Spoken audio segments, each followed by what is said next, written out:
I don't got no friends. I don't got no friends. You know what I mean? I got supporters, people on my side and people on the other side.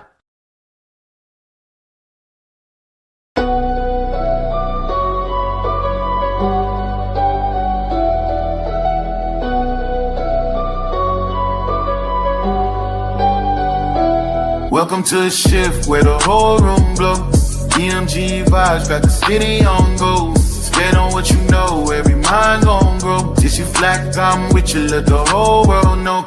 Paradigm light, yeah, we shine just right. Respect your view even if we don't align right. We can disagree and still keep the love tight. DMG family, we elevate the mind right. This that channel that be talking back, energy attack. Iron sharp as iron, watch the whole league react. Competition in the building, better tighten up your facts. We ain't clones, but we still mirror how you crack under impact. Every debater work hard, spot a weak, rep fast. You live wrong, paradigm shift, and break your stance. I'm the judge, the jury, the pen, the contrast. My bars hit always like a quadruple, buying title shift, where the whole room glow. DMG vibes got the city on go. Stand on what you know, every mind gon' grow. If you black, I'm with you, let the whole world know. Paradigm light, yeah, we shine just right. Respect your view, even if we don't all align right. We can disagree and still keep the love tight. DMG family, we elevate the mind right. We invite every mind, long as you stand on yours. Walking with respect, leave with open doors. Channel stay lit, views jumping off from boards. STL bounce, yeah, the spy from the source. Competitors, welcome, step up, don't fold. We don't fit pressure, we refine under low. Thoughts heavy, we press them till the truth gets told. Shift so clean, it feel platinum even when it's gold. Come through correct, bring your logic and your proof. Speak your truth, just don't run from the truth.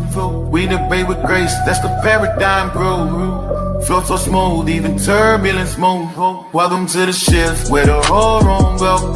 DMG vibes got the city on go. Stand on what you know, every mind gon' grow. If you black, I'm with you, let the whole world know. Paradigm light, yeah, we shine just right. Respect your view, even if we don't align right. We can disagree and still keep the love tight. DMG family, we elevate the mind right. Where the whole go. DMG vibes got the city on go. Stand on what you know, every mind gon' know. If you black, I'm with you, let the whole world know. Paradigm light, yeah, we shine just right. Respect your view, even if we don't align right. We can disagree and still keep the love tight. DMG family, we elevate the mind right. Welcome to the shift. DMG vibes got the city on go. Welcome to the shift. Stand on what you know, every mind gon' grow. Welcome to the shift. If you black, I'm with you, with you, black, I'm with you. Welcome to the shift. We can disagree and still keep the love tight. Welcome to the shift. DMG family, we elevate the mind right. Welcome to the shift. DMG vibe got the city on low. Put paradigm shift T304.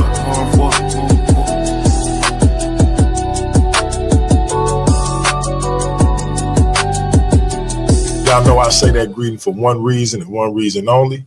It's because if you black, I'm with you. And I hope that you with me. Hey, welcome to Paradigm Shift TV 314. This is your brother, DMG the Poet, a.k.a. Brother Pianki, also known as the infamous DMG. And we are back with a banger. This is part 3. Is Islam the black man's religion? Was Fard Muhammad a white man? But before we get into our spiel with the great Elder Yarah, a.k.a. the Black Sage, y'all know I got to do my spiel. Let me say God bless to all my Christian brothers and sisters. Let me say Hotep to all my Kemetic brothers and sisters. Let me say Shalom to all my Israelite brothers and sisters. Assalamu alaikum to all my brothers and sisters in the NOI. I want to say peace to all my brothers and sisters in the nation of gods and earth, them 5 percenters. Let me say Islam to all my Moorish brothers and sisters. I want to say what's up to all my atheist brothers and sisters. Shout out to all my Abo brothers and sisters. big salute to all my roster brothers and sisters. I want to say what's up to all my old WASPy brothers and sisters. Create a gang. Last and certainly not least, I want to say jumbo to all the rest of my brothers and sisters all throughout the African diaspora, be it here in the wilderness of the United States of America or beyond. Y'all know I say that greeting for one reason and one reason only. It's because if you're Black, I'm with you. Like hear me say in the song, our different ideologies should not keep us from uniting. We can have unity without uniformity. And last and certainly not least, we can disagree without being disrespectfully disagreeable. With that being said, my man, Black Sage, please reintroduce yourself to the Paradigm Shift TV 314 audience and let the people know what you got cooking. No doubt. First of all, giving all praise to the God of Abraham, Isaac, and Jacob, to our ancestors, to Yeshua Mashiach, who showed us how to walk out the Torah circumspectly. Hey, man, shout out to DMG, man, for making this possible. Shout out to our good brother Khalil Shabazz, who agreed to sort of have this debate or discussion or exchange, as we put it now. We had to tweak it a little bit, from our brother, but it's all good. Like I said, if I was him, I would have done the same thing. So at the end of the day, man, I'm just going to present my information, and then I think our good brother's going to come on at a later date, and then I guess kind of do a rebuttal or something like that, because this is the topic that we're talking about today that he posited. He wanted to challenge me on after last week. My last presentation last week, I believe a week before ago, was Master Farrar Muhammad, an actual Caucasian or white man. So that was the debate challenge he put out there. And so this is me addressing it. I'm going to take the affirmative position. And so then he'll take the negative position on this particular topic. And so he should follow behind me on this one. So I'm cool with it, right? So let's really get with it, man. I'm going to get right into it. Let me give some shout outs, man, to my good brother Yahoo, man. Yukanan, I see you in the chat, fam. More, man, he's an intelligent Israelite brother, man. Great in understanding and anthropology, sociology, dealing with the ancient language, man, in Israel. So a good, solid brother, man. I learned from this brother a lot. So shout out to him, man, and his family. Shout out to my beautiful sister Mika. I see her in the chat as well. Peace and blessing to anybody else that's tuning in. Shout out to KOT in the New Torah movement. Shout out to him as well. Shout out to everybody, man, who's tuning in, man, on the on Yarah's Black Sage channel. Man, let's get it in. Please like, share, and subscribe if you haven't. But let's get to it, man. I got somewhere to be. So no doubt. Hey, so me and Elder Yarah vibe on a lot of things, but number one is our obligation to our queens. He trying to get back to his, and I'm trying to get back to mine. Hey, Yahoo, and I hope I said the brother name correctly.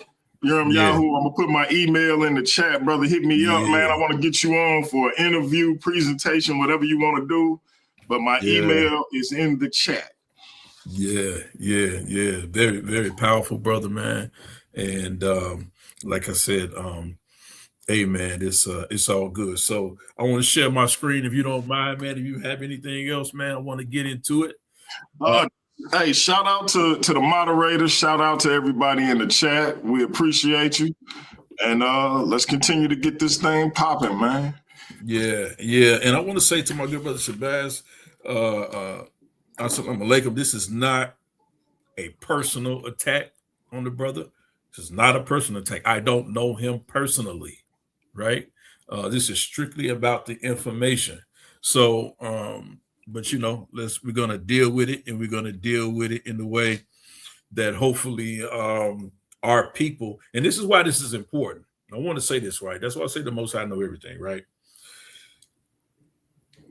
The war that we're involved in this country between America and Iran, please believe me, a lot of people think that this is Israelite Christian versus Islam and Muslim. This is not what's going on. This is not what this war is about, right? This war is not about these differences in ideologies when it comes to belief systems. This war is one of global control. At the end of the day, this is still the white man fighting over control of this planet and who's going to be on the top, right? So this has to do with money. This has to do with New World Order.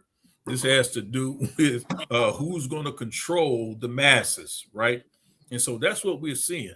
But you had a lot of people who want to make this a religious war. This is not a religious war. This is not what we read in the book of Revelation, where people want to try to put all this stuff together and they want to do all these different shows and say, see, they're going to destroy the Temple Mount so they can come and build the third temple and all of that. Listen, there's a time and a place for all of those things to happen and to occur in some retrospect. It's my belief some of these things have already taken place, but there's neither hit on that's another discussion. But I want to say to our people, don't let this take you from whatever your square is. Don't let this take you from wherever your square is. But people are using this war to proselytize and bring people into false religions and false ideologies. So whether it's a Hebrew Israelite false teaching, whether it's a Christian false teaching, whether it's an Islamic false teaching, be very careful about how people are disseminating this information to you about what's going on. But I'm seeing a lot of uptick and a lot of chatter from the Nation of Islam and the Fruit of Islam. I'm seeing a lot of uptick and chatter about this. So I want to let my people know exactly what it is that they get to, because in anything that you do, your foundation has to be sure, right? So if you're building on a false premise and building on a false foundation, then your house is as sinking sand. It's going to fall. It's not going to stand, right? So you need to have a solid foundation and understanding of what it is that you're being taught or you're leaning towards is actually a solid foundation. So that's why I'm doing these presentations and these teachings. Y'all understand that? So this is not a personal attack on my good brother Shabazz. I don't know him from a can of paint. I don't. But what I do know is that people use things going on in the world today to try to persuade people or push them into an ideology or belief system that won't serve you in the long run. So let's get into it, man. Yes, sir. And as Elder Yarah said, the way the brothers decided to do this, it's still an ongoing debate. But what you're gonna see is Elder Yarah put forth his information. Khalil may come up and join the panel afterwards. He may not, but then Khalil will do a rebuttal at a later date. I think he said something like the 22nd or something like that. So we basically going old school. Instead of the face-to-face, they just will be doing responses to each other. So, but all right, bro, it's on you. Let me mute out and let me know if you need anything. Just chime in and I'll be here. Yeah, no doubt. And like I said, if you want to interrupt or if you want to do a commercial in between, just tell me, hold on, run it, do whatever you got to do, bro, because I'm going to run right through it. And, so let's get at it, right? So y'all see what it is. Exposing the master fraud, right? Elder Yarah Black says, so y'all see what it is, man. We're going to talk about the information that's been made available to us. Some things we can validate, some things we cannot validate, but we need to talk about and discuss it all, because what you need to have is a true and proper understanding of what it is that we've been fed, right? And why we've been fed these things, right? As a people. And I'm talking about melanated folks, black folks, right? I'm talking about our people. Right, whether you're Christian, Hebrew, Muslim, whatever you want to, whatever category you want to assimilate yourself into, we need to have a full understanding of what our people as a collective have been given, right, and been fed to us. So let's get it, right? Y'all see what it is, right? So let's go, right? So exposing the master fraud, right? Wali Muhammad, Wallace Fard Muhammad, also known as founder of the Nation of Islam. This is undebatable. We know he is the founder of Islam, or I should say not Islam, but the Nation of Islam. Or let me correct myself. He is not the founder of Islam, but he's the founder of the Nation of Islam, the NOI. is often linked to the possible alias of a man named William Thomas White, living at one point in time living in Ferndale, Michigan. He was also alias with the names Wally Fred, Dad Fred the Greek, Fred the Turk, Wally Dodd Fard, Wallace Dodd Ford, 1924 marriage certificate, marriage record. We know that's exactly who he is. That's, I said, those things we can actually validate. Wally D. Ford, 1926 prison record. We can validate that. William D. Fard, 1930 census. We can validate that. Master Fard Muhammad, the founder of the Nation of Islam tradition. We can validate that. Also, he's was known as the prophet. So all of these things we know about him, at least we can validate. We can validate, right? Not just talking about hearsay or some secondhand information. We make it say that about the first few, but these right here, Wallace Dodd Ford, Wally D. Ford, right? William D. Fard, Master Fard Muhammad. We can validate these things, right? So these are not things Elder Yarah is making up. These are things that we know exist in an actual record to confirm that this person, Wali Muhammad, or AKA Wallace Fard Muhammad, is a person who has gone by these different names and aliases. And if you know anybody, living or dead, that has at some point been attributed to these many, and there are more, I just didn't put them all here, but these many different aliases, your fraud flag got to go up. Your con man flag got to go up. Your shyster, your charlatan flag, red flag got to go up. If it doesn't, I got a bridge. I got a bridge in Detroit to sell you. You dig what I'm saying? While Fard claimed to be from Afghanistan, various theories suggest he was a white man or of South Asian descent, sometimes identified with this specific name, right? And that specific name was Wali Muhammad, right? At some point. Let's continue. Well, let me go back. If we look here, Wally Dodd Ford, right, which we know was part of his name, was Wallace Dodd Ford, 1924 marriage record. Wally Dodd Ford, this is his mugshot, 1926, taken in San Francisco. It's a mugshot. It's a real mugshot, right? Of who later became known or called himself Wallace Fard Muhammad, aka the founder of the Nation of Islam. Exposing the master fraud, right? And we'll talk about this article soon. Wallace Fard Muhammad, born Wallace Dodd Fard, was reported to have a white mother named Beatrice who had British roots. His father was identified as Yarah Fard, a New Zealander of East Indian descent, not a black man, right? Not a black man. Historical records suggest Fard was born himself in New Zealand in 1891 and often lied about his origins. So there's always been a question of where he was actually born, where he actually originated from, because he never gave the same origins based on any of these aliases. They always have a different place of origin when anybody would ask him where he's from. He has a different place of origin on his marriage record, 1924, a different place of origin on his prison record, a different place of origin on the census, and he has a different place of origin on the nation of, in his histories, in the Nation of Islam, in their recordation of it, right? So the con man flag has to be raised. Has to be. Let's continue.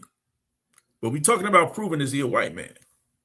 And as far as accounts, he was born in Mecca on the trip of Quraysh to wealthy parents. We know that not to be the case, right? Some speculate that Fard was born in Saudi Arabia. According to Fard, he was born in the holy city of Mecca, where his mother was a Russian, Jewish, white woman. How many black men you know were marrying Russian, Jewish, white women in the city of Mecca?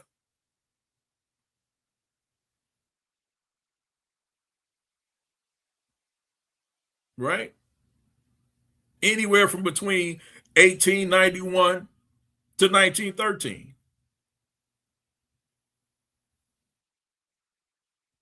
We know most of us come from the Israelite paradigm. I consider that you are who your mother and your father is, but most of us understand that you carry your father's nationality. You carry your father's race.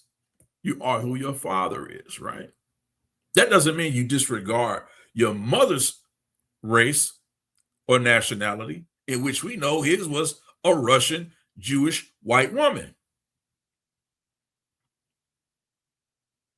But someone, please find me in history, coming from the city of Mecca, a Russian Jewish white woman married to a Negro or Black African or mulatto. One mixed with white or black, right? Or an Arab. Show me this Arab man, right? No one has seen a picture of Yarah Fard,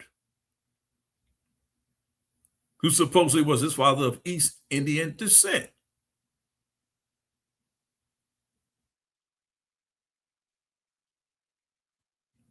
In 1913, he reportedly migrated to America and settled in Portland, Oregon. According to reports, he was arrested for numerous crimes, such as alcohol and drug possession. Now, what I have here, I went over this in my last presentation, but this is an article in the Muhammad Speaks. This is, of course, the Nation of Islam's propaganda machine, right? Muhammad Speaks.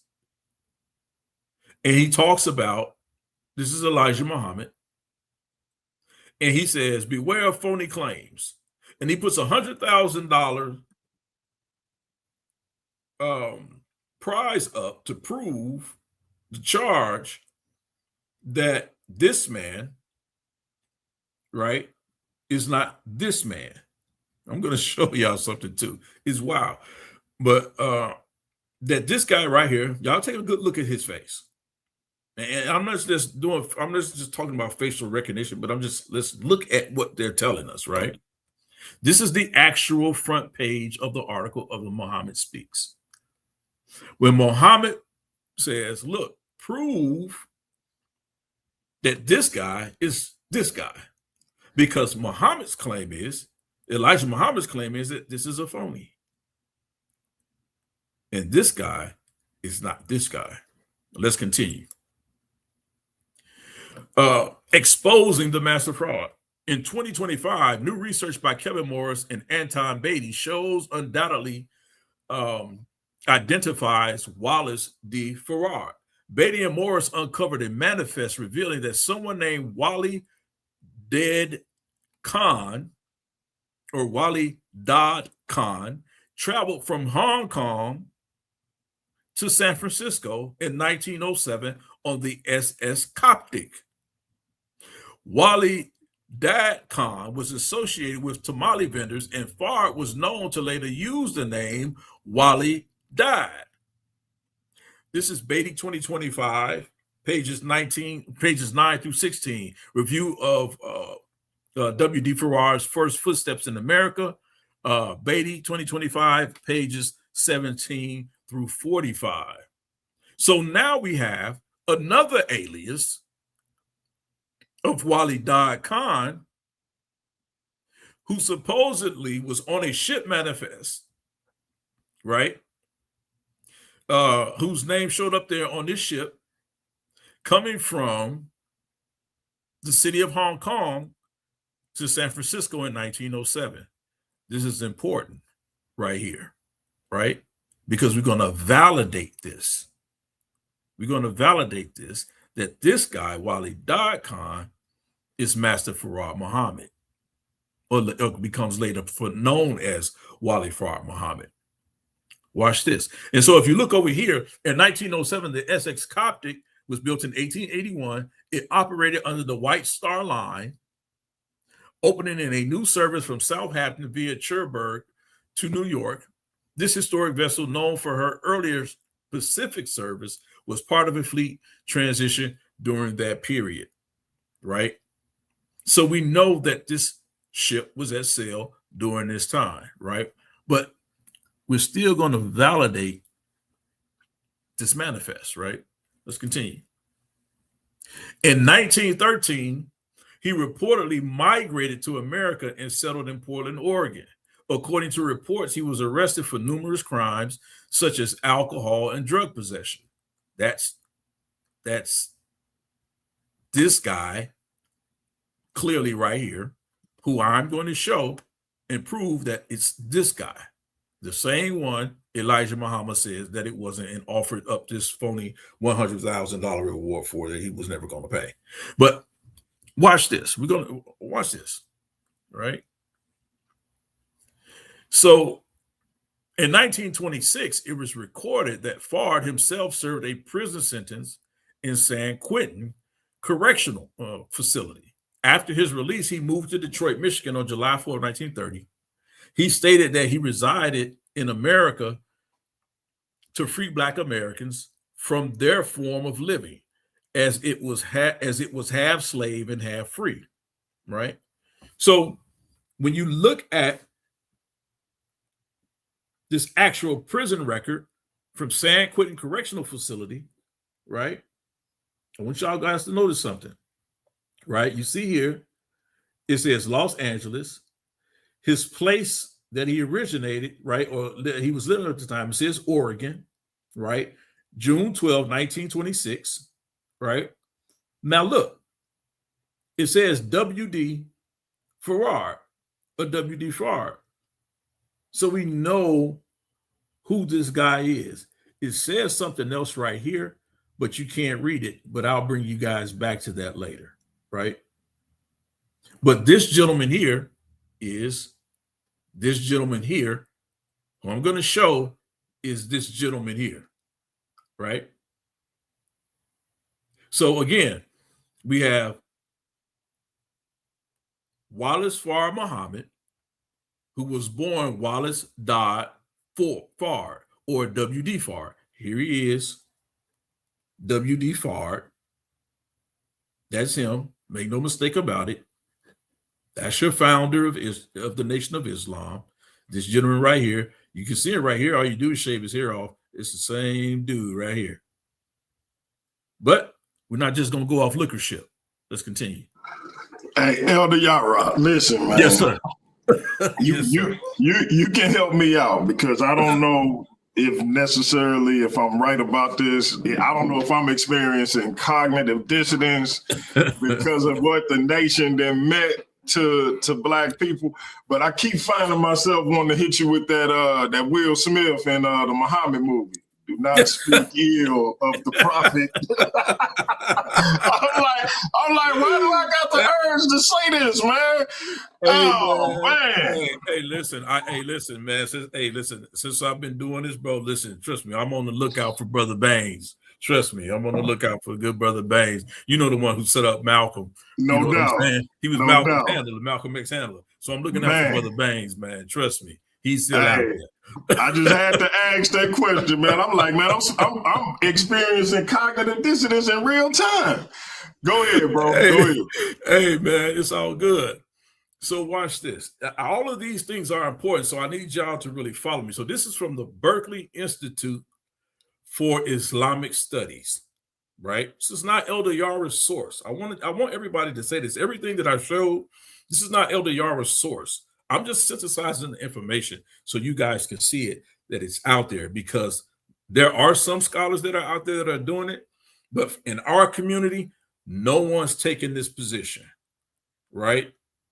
I will say this. I did stumble a day or so ago when Garfield Reed actually did a presentation with some people who are actually doing the work. And I think he had this guy on here, but I didn't find that until a couple of days ago. So shout out to Garfield, because he did bring out some of this information. But sometimes when it's not coming from our own people, sometimes it can fall on a deaf ear in this community, right? And it still may, even though it's coming from me. But I want the people to know that this information is there, especially in this day and age. It's important, right? So they have an article, right? Did W.D. Fard have a son with Pearl Allen? A century-old mystery solved, right? And it's by Bilal Muhammad. He writes extensively in regards to W.D. Fard, right? And so he wrote this article January 14, 2024. Let me see if I can share my screen so you guys can see it a little bit. Right. So yeah, there it is. It should be sharing, right? Yeah, I think so. You sharing? Okay, great. You're scrolling up and down, right? Yep. So I want people to see this article, right? Because it's very important that y'all get an understanding of the sources that are out there, because people are going to say, oh man, it's just the white man that's putting this on the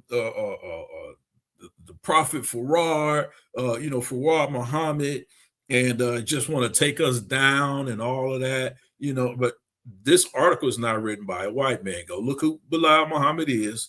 Go look him up. He's just a brother that's doing the research, right? But look at it. Let's look at it and what he says. It's from the Berkeley Institute for Islamic Studies, right? This is the source. He says in 1914, Fred died, right? Remember, I told you he was going to validate those aliases. This was one of them, right? So this is from Berkeley Institute, right? So in 1914, Fred died, whom Bilal Muhammad identifies, says known now as W.D. Fard. We know that's who this gentleman is. With all those aliases, we know that's who he is, right? Watch this. But the key point in this discussion is Elder Yarah going to show and prove that this is a white man and not a mulatto. Because I know y'all having that argument and y'all having that discussion, right? I'm going to get to that. I've forgotten. So he says, briefly married Pearl Allen. Just over 5 months later, on September 23rd, 1914, Fard and Pearl Allen divorced. The divorce petition suggests that Fard objected to Pearl's lifestyle, namely her drinking, partying, or frequenting of other men. Less than a year later, Pearl married Tony Campagna on July 19, 1915, and on September 11, 1915, she gave birth to a son named Donald Lloyd Campagna, right? So there was at one point in time, Farad thought that this Donald Lloyd Campagna that was born to Tony and his ex-wife, Tony Campagna and his ex-wife, Pearl Allen, may have been his son, right? But he found out later that that was not the case, right? But let me go down here and talk about the mysterious origins of W.D. Fard, right?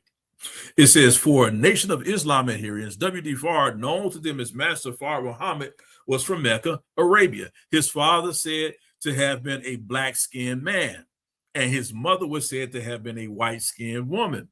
Fard was perhaps light-skinned, and researchers have theorized that he may have been white, right? So when we get this, he may have been a black-skinned man, that only comes from the Nation of Islam. There's no other records to prove this in any way, form, or fashion. He's not listed on anything legally, no legal documentation that he was a black-skinned man or an African or a Negroid. Nowhere. You're not going to find it anywhere other than hearsay from the Honorable Elijah Muhammad. This is the only reference to him being a black-skinned man, because the people that met him, they don't even describe him as a black-skinned man.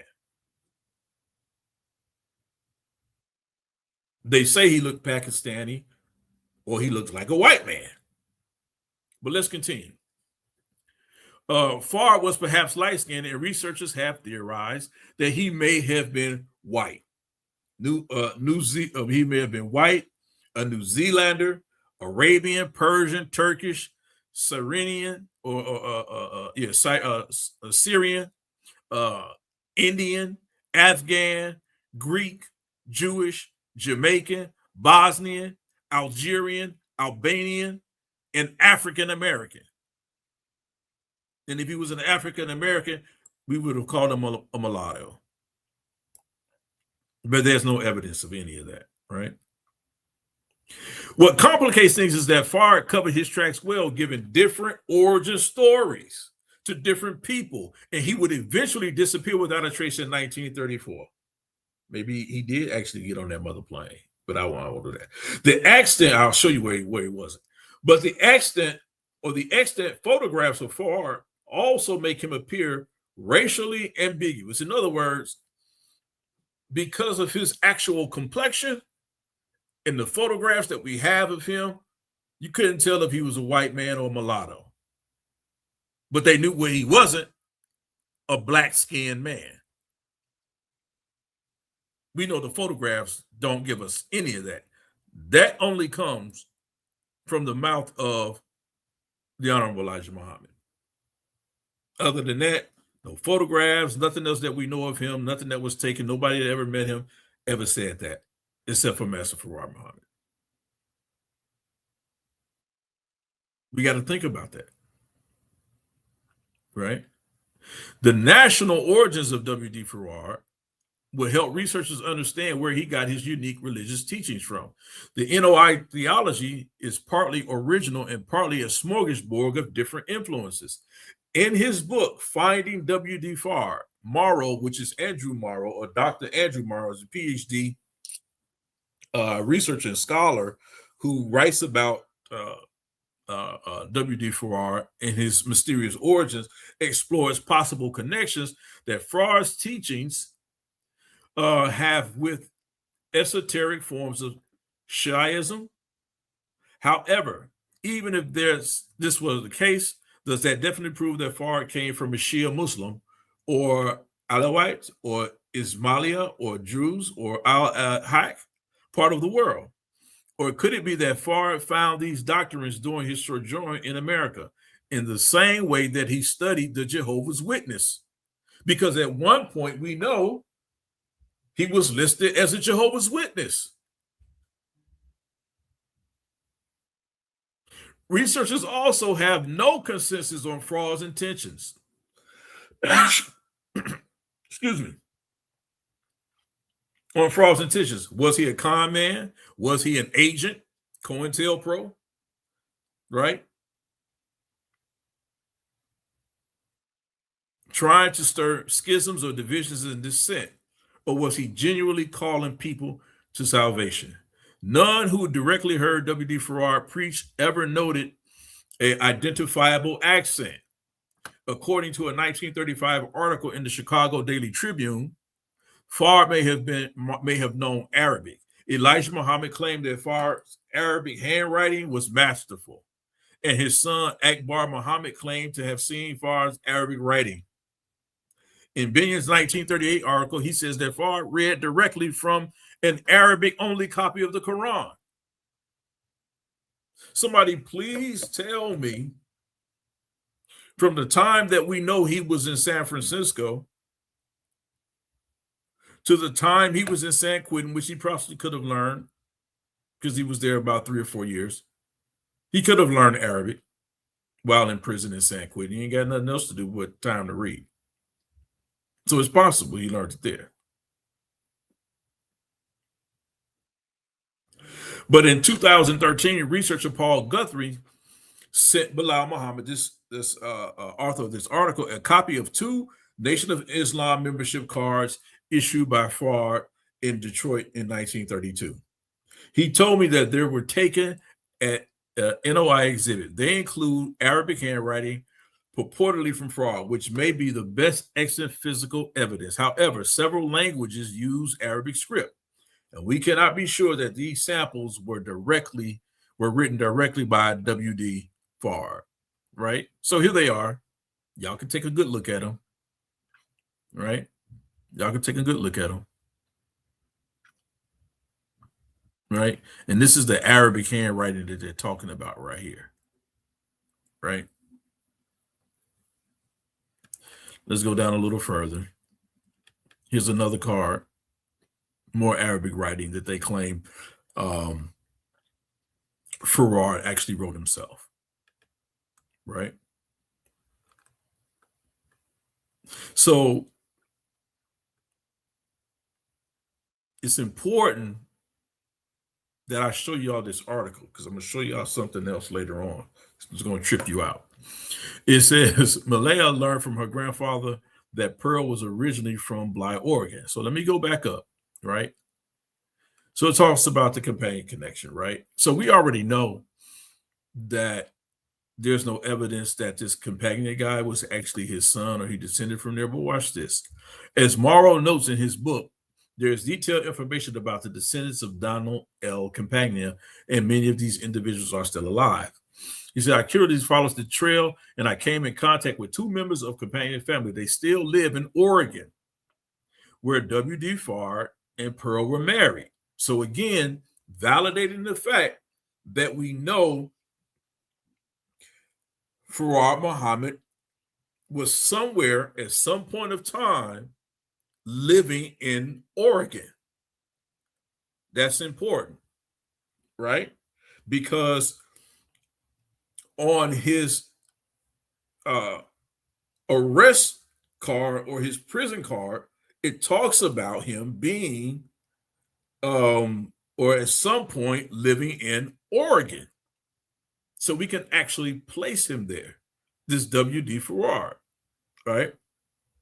And it says, while Fard was seemingly a nomad, spending time in California, Oregon, Michigan, Illinois, and elsewhere, Pearl's family remained in her indigenous homeland.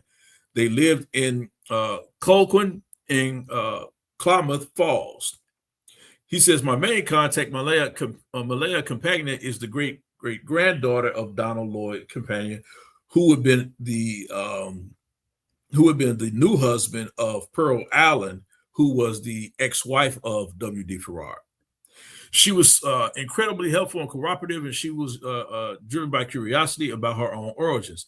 She is interested in her family background, and she previously asked elders of the community about them. Malaya is close with her grandfather, who was also named Donald Lloyd Campagna. He is the son of James Warren Campagna, who was the son of Donald Lloyd Campagna, who died in 1983, who was the son of Pearl Allen, who was the ex-wife of W.D. Farrar, who died in 1960, and shortly after her divorce with W.D. Farrar.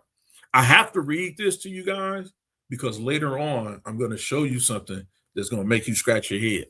So Malaya learned from her grandfather that Pearl was originally from Bly, Oregon, right?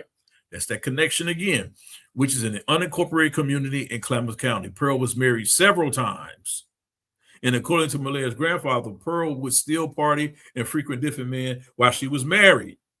Malaya told me that alcoholism runs in her family, which corroborates with the information in Farrar's divorce petition.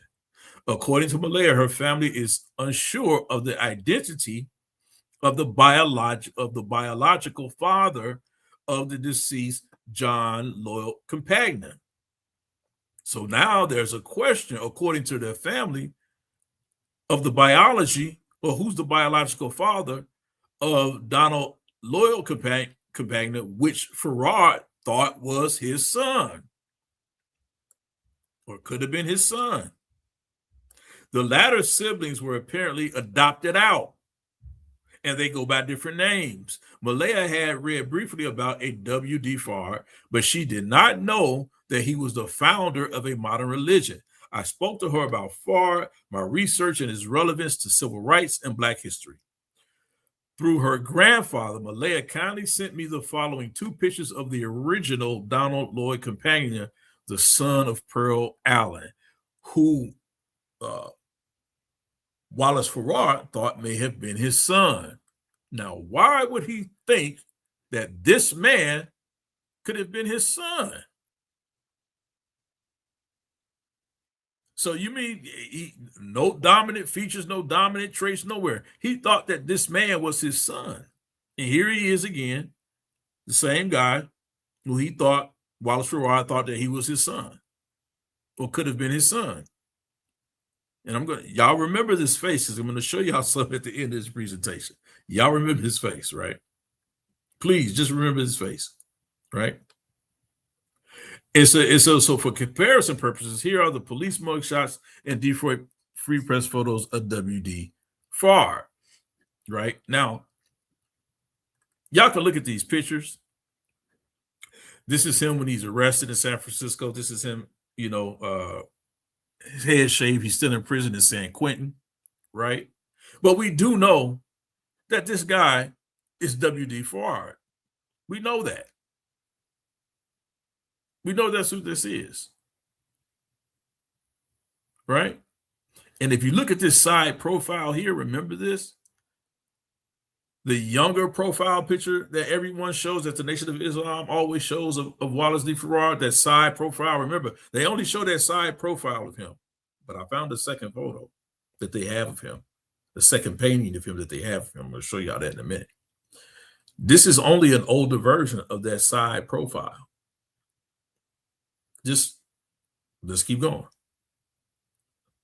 So this is what this guy says. He says, upon my inspection, I did not find any obvious resemblance to Farr, whose wavy hair and pointed ears are distinctive features, right? The following is a photograph of Wallace Maxford, who was Farr's son through Hazel Barton. If Companion was the son of Farr, then Wallace Maxford would have been his half-brother. That's what this author says. Y'all hold me. I know what it sounds like. It sounds contradictory, Black Sage. It sounds contradictory. Y'all just hold on. Y'all hold on. I got you. Right? So this is a picture of Wallace Maxford, and I'll show it to you again. He's the known son of Wallace Dodd Ford, the son of Wallace Dodd Ford and Hazel Barton, this was taken in 1941. And this is the actual son we know of Wallace D. Farrar, the founder of Nation of Islam. This is his son with Hazel Barton. That's his son.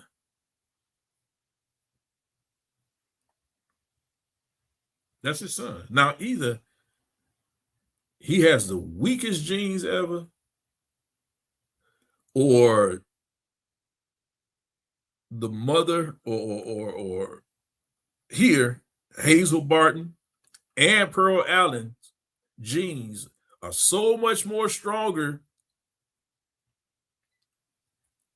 than Wallace D. Farrar that none of these look like possible Black men.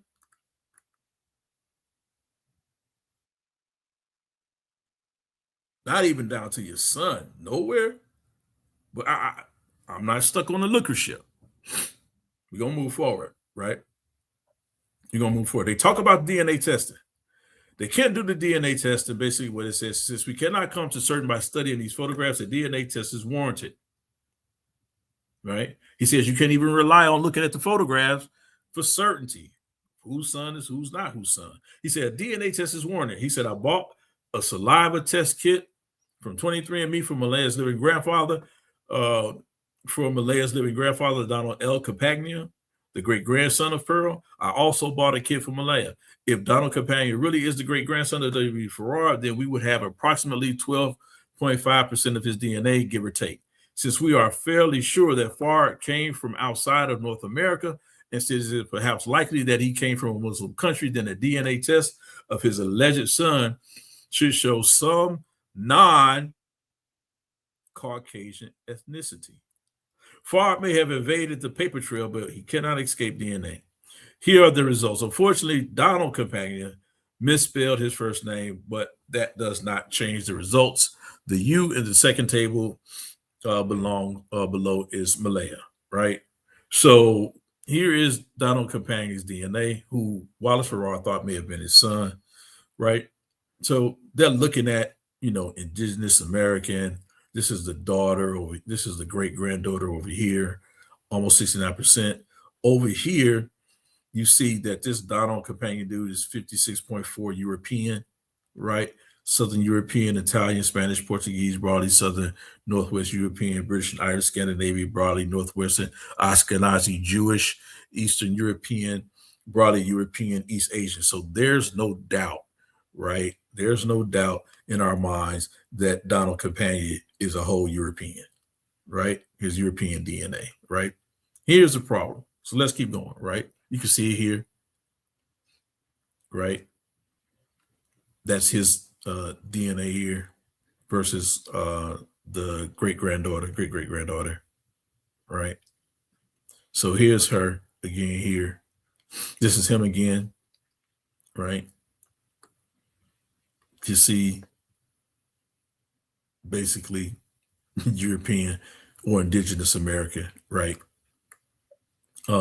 He says, as you can see, Diane Lord, the great grandson of Pearl, is almost entirely Native American. And that's what this is showing right here. Right? Right here. He's almost Native American, right? That's what he shows. He says, and European. He has 1.1 East Asian, 0.1 Sub-Saharan, 0.1 Western Asian and North African, and 1% unassigned. Therefore, there's a strong possibility that Donald Campagne is not the descendant of W.D. Farr. We see no significant DNA from Arabia, Africa, Turkey, Central Asia, India, or other areas that have been connected to Farr. Instead, Donald Lloyd Campagne may actually be the son of Tony Campagne, who Pearl married shortly before his birth. Tony was Italian and Donald Campagne is 19.7% Southern European, which includes 18.4 Italian. Pearl herself was part white, or at least identified that way. It is possible that Pearl chose to marry Tony because she knew that he was likely the father of the child. There are other reasons to believe that the original Donald Lloyd Campagne was not the son of W.D. Farrar. Firstly, according to 1914 newspaper article, it appears that Farr and Pearl only lived together in Farr's home for 2 weeks during their marriage. Since there were other men in Pearl's life, Farr is just a candidate among others. Secondly, according to extant records, Donald Lloyd Campagne was born almost a year after Farr and Pearl were divorced. We have no strong reason at this point to place his birth earlier. Thirdly, Farr made an effort to reconnect with his son Wallace Maxford upon his departure. And he would even write to and then married Hazel Barton, which I showed, while he lived in Chicago. However, there's no ethnic record of any correspondence between Farr and Pearl after the divorce, nor any correspondence between Farr and Donald. Lastly, we see no obvious resemblance between the two, right? There is, of course, the possible scenario that W.D. Farr was instead white.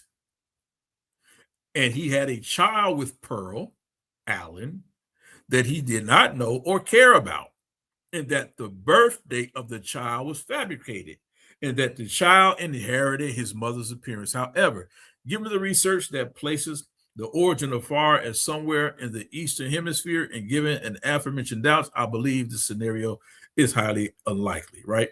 Then he goes on and he gives a conclusion. The elusive W.D. Farrar escapes detection once again. Outside of exhuming Wallace Maxford's grave, which can only occur with the express permission of his next of kin, who no longer exists, or the cemetery itself, which has a legal responsibility to protect the peaceful repose of your remains, researchers have no access to W.D. Farrar's DNA, right? This research has at least closes a chapter in Farrar's life for good, right? So again, approximately 16 years, I'll skip down, 16 years after his marriage with Pearl, W.D. Farrar would found the Nation of Islam in Detroit, Michigan.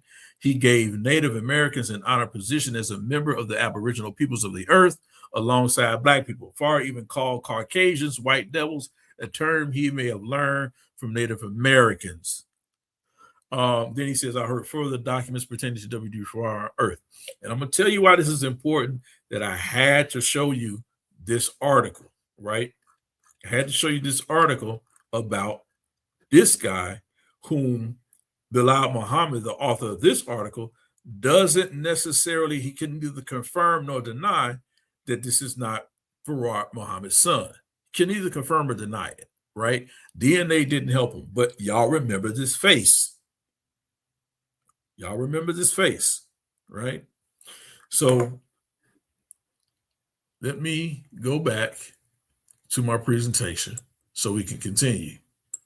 All right. Y'all should be seeing it. So that was this article. So let's go. Right. So again, this is what we talked about, right? Did he have a son? So here you can see again, this is W.D. Farrar. We know that he was living in Oregon. Here it is here, right? We talked about that. Let's continue. Right. This is a picture of, I think this is Hazel Barton, right? In roughly 1920, she married Wally Ford, aka Fred Dodd, aka Wallace Farrar, right? You can see that in Bailey, Anton, and Kevin Moore's W.D. Farrar's, right, First Footsteps in America, The Trial in Oregon, USA, W.D. Farrar Research Society, 2025. Morrow, or John Andrew Morrow and Bilal Muhammad, right? I just read from Bilal Muhammad's article, W.D. Farrar, the man, the mystery and the myth behind the Nation of Islam. These are where the sources come from. In 1925, it says Miss Hazel Barton, age 30, of 4522 Tolan War, Eagle Rock, was arrested for bootlegging. Prohibition officers arrested her at her home on Sunday and found a cache of 90 gallons of mash, a gallon of alcohol, and a fine steel in full operation. Barton was arraigned, was pending bail. See the Los Angeles Evening Post record, Monday, January 26, 1925, page 9. C. Beatty, Anton, and Kevin Morris. W.D. Farrar's first, that's the book here that I mentioned up here, so that's what this is, right? So in the 1960s, Hazel Barton was listed as a wife of Wally Ford in FBI reports. See pages 6 through 9. She was interviewed by Ed Montgomery, too, in the San Francisco Examiner, July 28, 1963, pages 1 and 21. In 1977, July 1st, Hazel Barton died, aged 83, in Long Beach, Los Angeles County, California, USA, right? And then you can see the sources and the references there. And this is the article based on her arrest record, and this is who she was. I'll say this, even though Wallace Farrar, if you want to say he was a black man, he loved him some other kind of black women. I mean, white women, I should say. We ain't seen no black women. They just all been white. But that's neither here nor there. And this is the product of that marriage with this woman, Hazel Barton. This is their son, Wallace Max Ford, right? We know this was Wallace Farrar Muhammad's son, right? So look, this is a painting of W.D. Farrar, who they claim Allah in person, and this was in the temple in Detroit. Elder Yarah. You gotta stop this, man. Hey, bro. You gotta stop this, man. Hey, bro, I'm not making it up, bro. What are you doing, man? Oh, hey. Elder, listen, man. Hey, I'm not feeling good about this, man. Hey, look, I told y'all, listen, Elijah Muhammad came out in that article, said, I bet you $100,000 that this guy wasn't that other guy. That same picture they always show with him with the side profile holding the Quran. Oh, man. But right in that temple of Detroit, this is the picture of him, W.D. Farrar, Allah in person. This is from that temple. This picture right here. Look at him. Now you're gonna tell me nobody sees a resemblance of this guy and his son? Hey, real quick. Listen, oh man, that's devastating, man. Hey, it ain't, hey man, this I didn't take none of these photos. I didn't create none of these paintings. None of that. I'm just showing you what's out there. The opinions and perspectives shared by our guests and debaters on Paradigm Shift TV 314 and the Versus series are their own. They do not necessarily represent the views of the platform. We support open dialogue and critical thought, but encourage viewers to think for themselves. Hey man, I had to hit the disclaimer. Hey, man. I love that, man. I love what you did. I had to hit the disclaimer. Like, listen, I'm looking at this picture that you say was in the mosque, and I'm looking at the picture from the newspaper, and then I'm looking at the supposed son. Hey, bro, that's devastating. Hey, bro, listen. They got to come and tell us why this picture of this guy, who they claim is Allah in person, who they call W.D. Farad, which Elijah Muhammad kept trying to say in 1965, I'll give you $100,000 that this guy ain't this guy. Hey, bro. Hey, look. I didn't do that. I didn't do that. But we know that's his son. And this guy looked like that guy. Now, I ain't one for lookership. I'm just telling you what they show, what it is, bro. Right? And so, man, you can see it. This was taken in 1941, public domain. Wallace Dodd Ford, the son of Wallace Dodd Ford and Hazel Barton, or Wallace Max Ford. And later on, his name, watch this, his name was Wallace Max Ford. And it says, formerly Wallace Dodd Ford. Do you know why his name was changed to Wallace Max Ford? Because his mother, Hazel Barton, right? His mother, Hazel Barton, said, I had to change his name because I was afraid that his father would use his name as an alias and steal his identity, his own son's identity, because he was right? She said, so I had to change his name to Wallace Max Ford so he wouldn't mess up his identity and mess our son's name up out here in the world. So she changed his name. Oh, man. That's how his name became Wallace Max Ford. Wow. So, hey, I'm almost done, man. Go ahead, man. Go ahead. Right on time. Right? So, hey, man. So, Wallace D. Farr, the founder of the Nation of Islam, had a son, Wallace Dodd Ford. We see that with his out-of-wedlock partner, Hazel Barton. She later changed, here I'm saying, she later changed his name to Wallace Max Ford to prevent W.D. Farr from assuming his identity and using his legal documents. Although one photograph of Wallace Max Ford was known to exist, a couple more have now resurfaced thanks to research. Learn more about the true history of Master Fard Muhammad. And you can find this from this source, from John Andrew Morrow, who's a PhD scholar, from the forthcoming book, and Bilal Muhammad, W.D. Farad, The Man, the Mystery, The Myth Behind the Nation of Islam, to be published by Academica Press, Washington, D.C. and London in 2025. Please subscribe to the author's website, John Andrew Morrow. And he talks a lot about it. And like I said, me personally, just 2 days ago, I saw him do an interview, these two gentlemen do an interview on Garfield's channel. So if y'all want to go see what they say, go Garfield's channel. I think he did it maybe about a year or so ago. He had these two gentlemen on talking about this particular book. But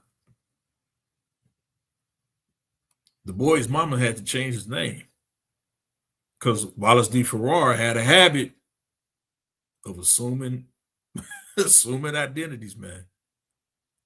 If your con artists and red flag don't go up, something wrong with you. So the tidings, March 30th, the tidings of Friday, March 30th, 1923, page 11. Mr. and Mrs. Wally Ford and their son Wallace are mentioned in the tidings newspaper. Now, this is a newspaper, right? Watch this. And I'm just connecting these two to verify it, right? Because we got to verify information. So here's a newspaper article. Not just somebody giving a quote. Let's tie it together, right? So this is from the tidings newspaper. It says on Sunday afternoon and evening, Mr. and Mrs. J. L. Velasco entertained a group of friends and relatives that in a couple of machines motored down from Los Angeles and very unexpectedly called upon them.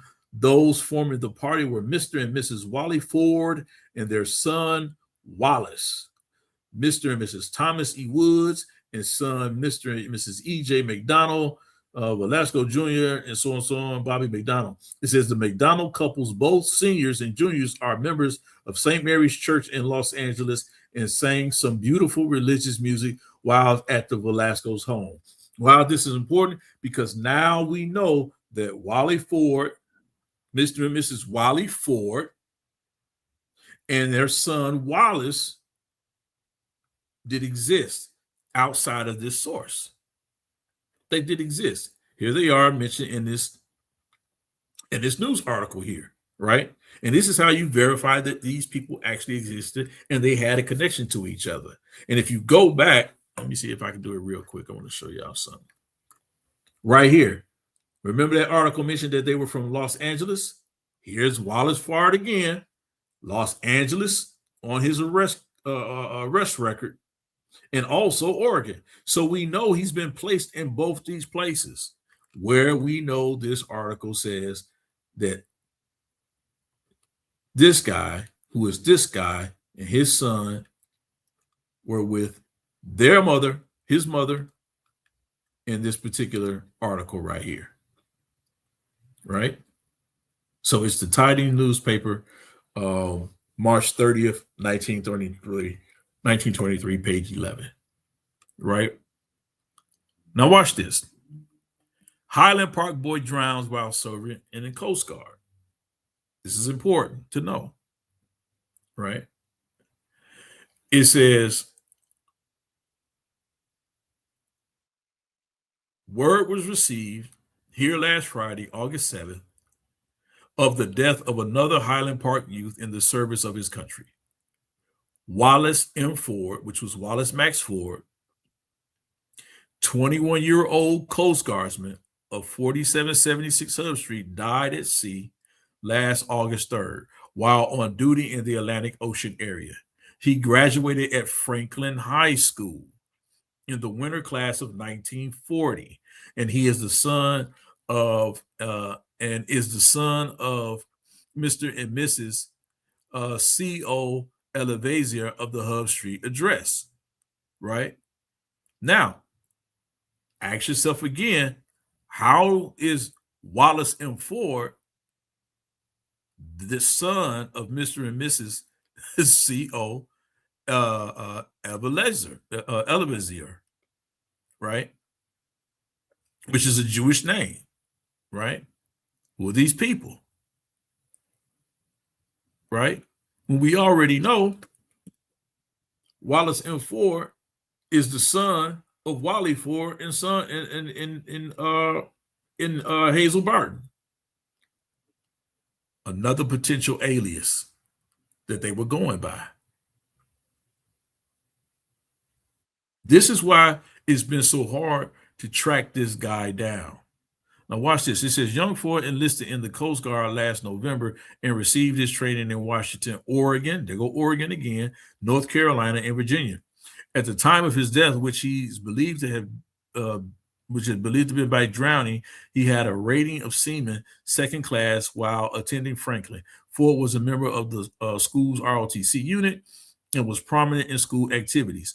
With his death, the Highland Park and North Los Angeles communities now have 24 men and one young lady in the casualty list, 11 dead, 2 wounded, and 11 missing. Again, connection, Highland Park, Northeast Los Angeles. We know Wallace Ford and his family was in Los Angeles. We know they had a son named Wallace M. Ford 21. We know again, here's another Oregon connection right here. He trained in Oregon. But how was he the son of Mr. and Mrs. C.O. Evelazier?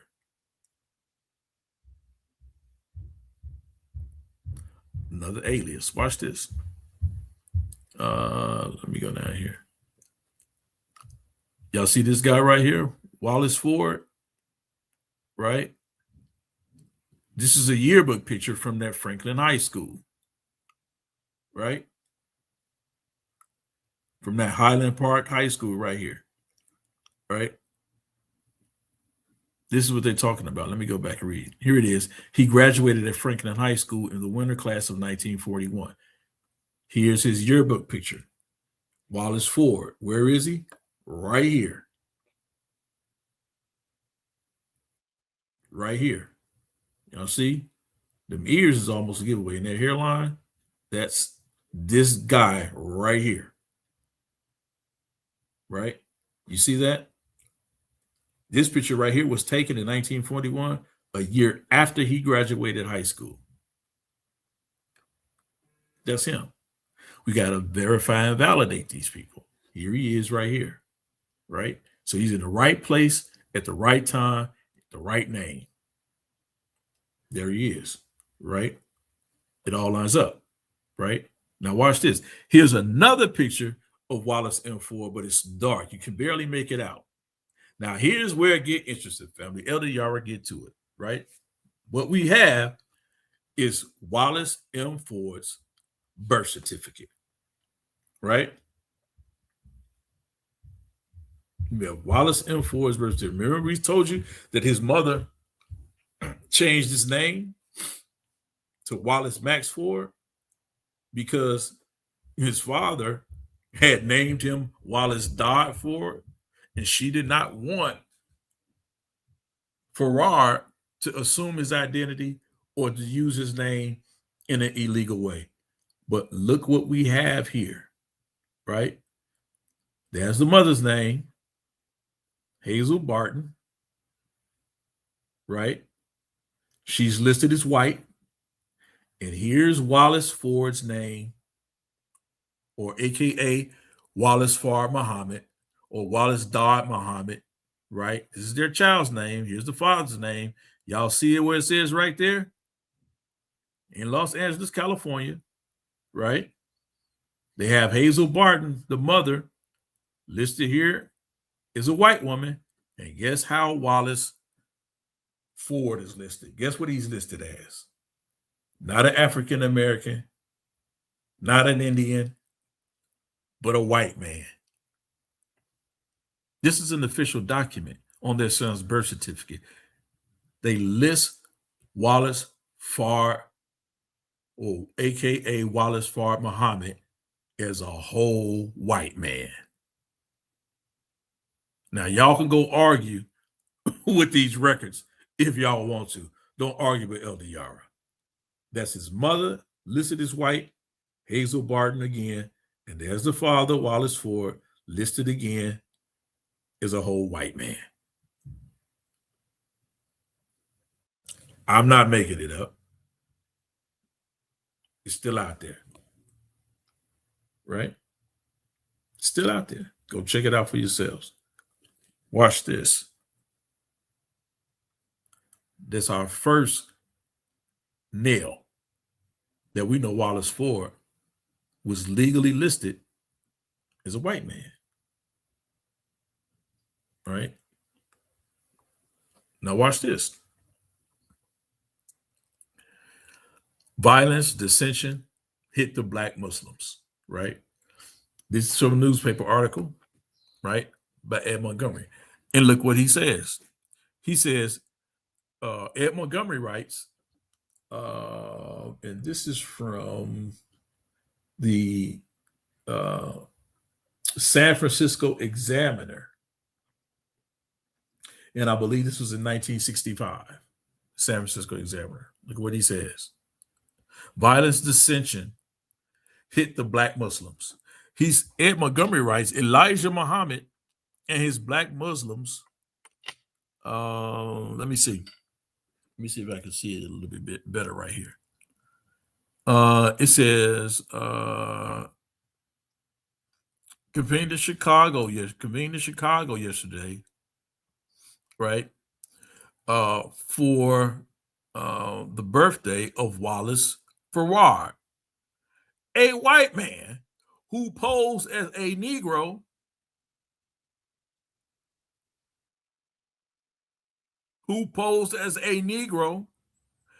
Wallace Farrar, a white man who posed as a Negro,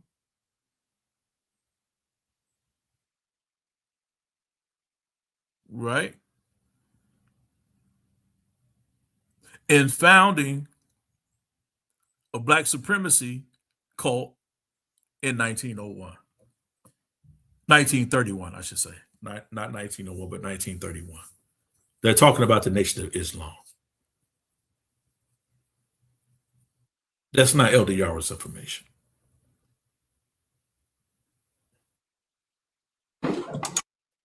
But Elder Yarah, where did this information come from, bro? Is this information coming from the devil?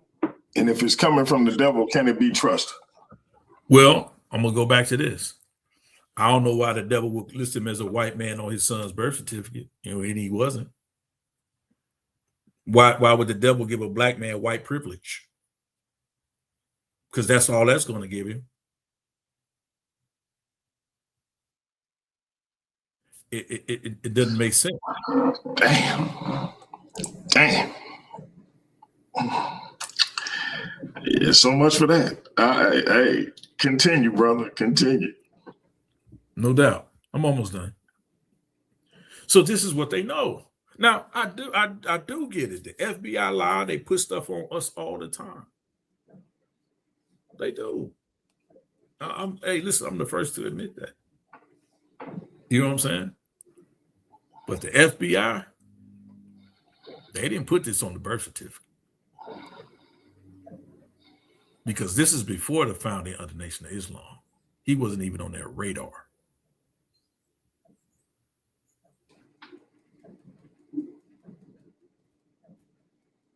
When his son was born, Wallace died Ford and had his name, and his mom changed his name to Wallace M. Ford. He wasn't even on their radar at this time when he was born. This right here says the father was what I think he said may have been 28, and the mother was 25 at the time, I think that's it.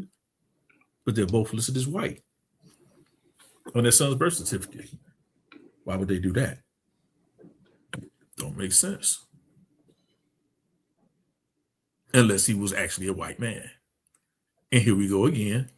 Another corroborating story. He's a white man. Let's continue. And this is it here. I just put it up so y'all can really see it, right? So I can read it really good. So this is what I just read from right here. But I just wanted to make it bigger so y'all can see it. So this is from the San Francisco Examiner, Sunday, February 28, 1965. That's what I'm reading from. And I'm reading again. He said, Elijah Muhammad and his black Muslims convened in Chicago yesterday to observe the birthday of Wallace Farrar, a white man who posed as a Negro in founding the black supremacy cult in 1931. That's all he says. And look, and if you read through this article, he ain't even going in on black folks. He just said, hey, look, this is what they doing.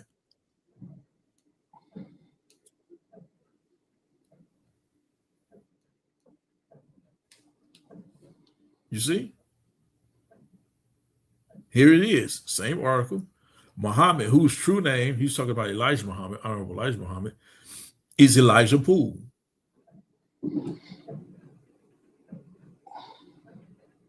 And I ain't gonna even go into that, but it says alias Galen Bogans first met Farrar on a street corner in Detroit in 1931. See, most people only know Elijah Poole as the Honorable Elijah Muhammad, but he also had an alias that he went by, and his Honorable Elijah Muhammad was also known as Galen Bogans. Hey, man, I'm going to leave this alone because that's not my argument here. It says he met Farrar on a street corner in Detroit in 1931. Farrar, then known as Ford,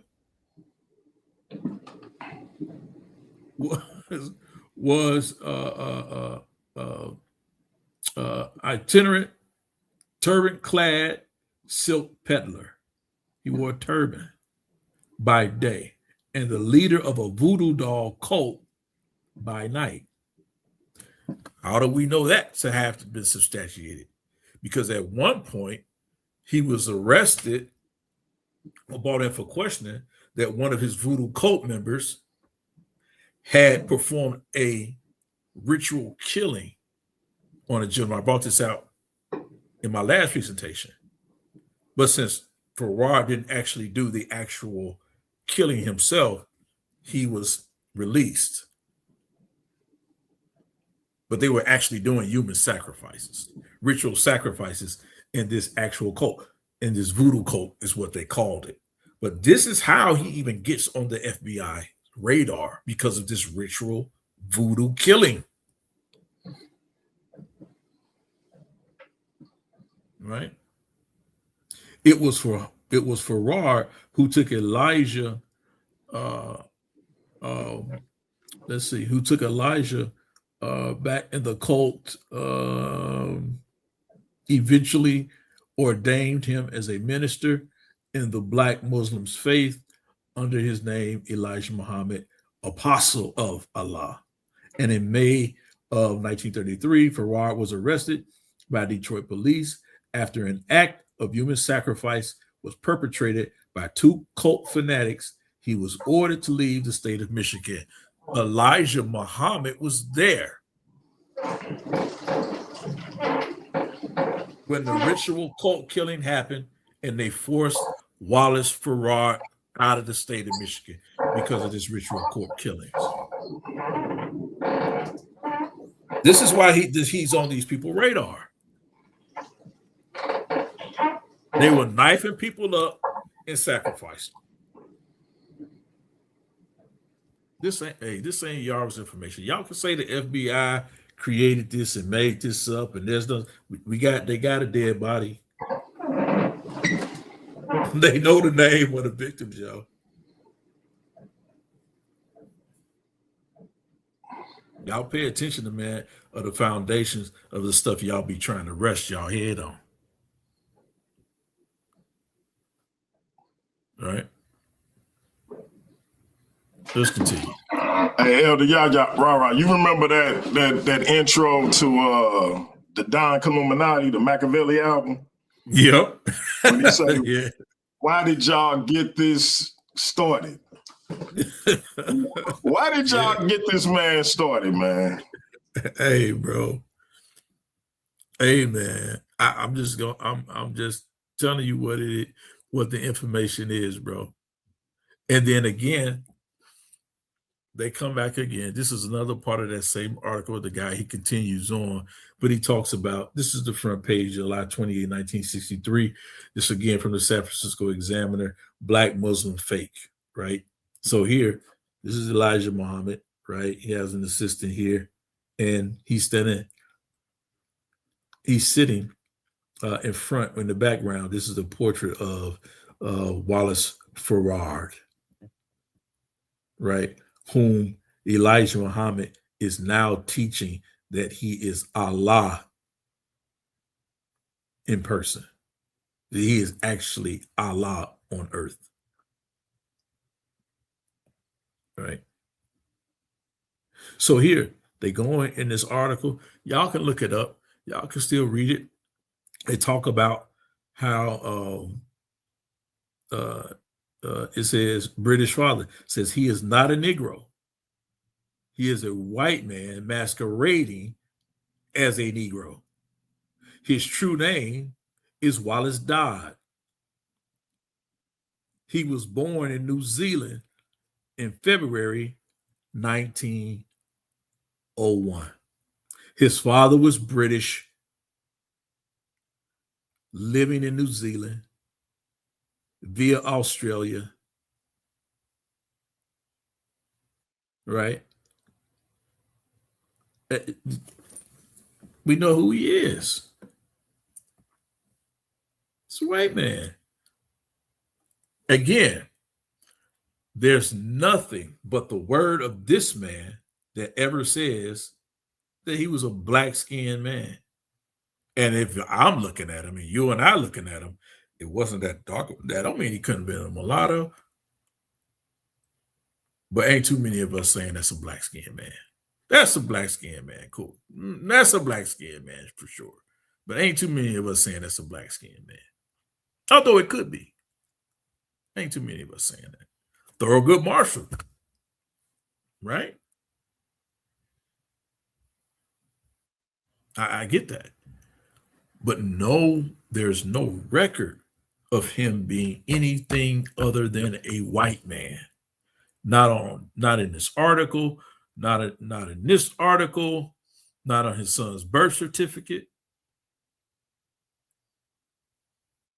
These are actual documents, validated documents listing Wallace Ford or Wallace Dar Ford or Wallace Ford as a white man, aka Master Farrar Muhammad.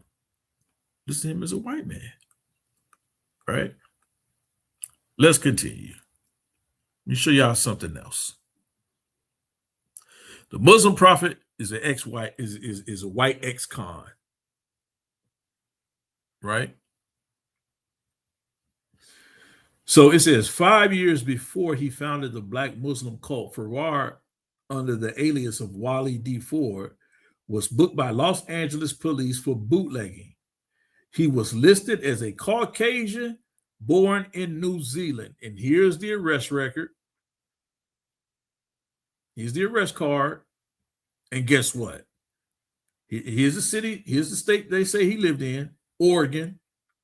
He was an American, Oregon. And guess what? Guess what? They still list him as a white man. Y'all see that? They still list him as a white man.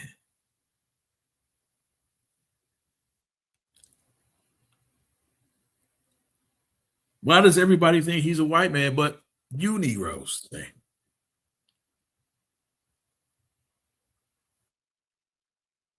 There he is, Wally D. Ford. It's a white man. There it is. Get a good look.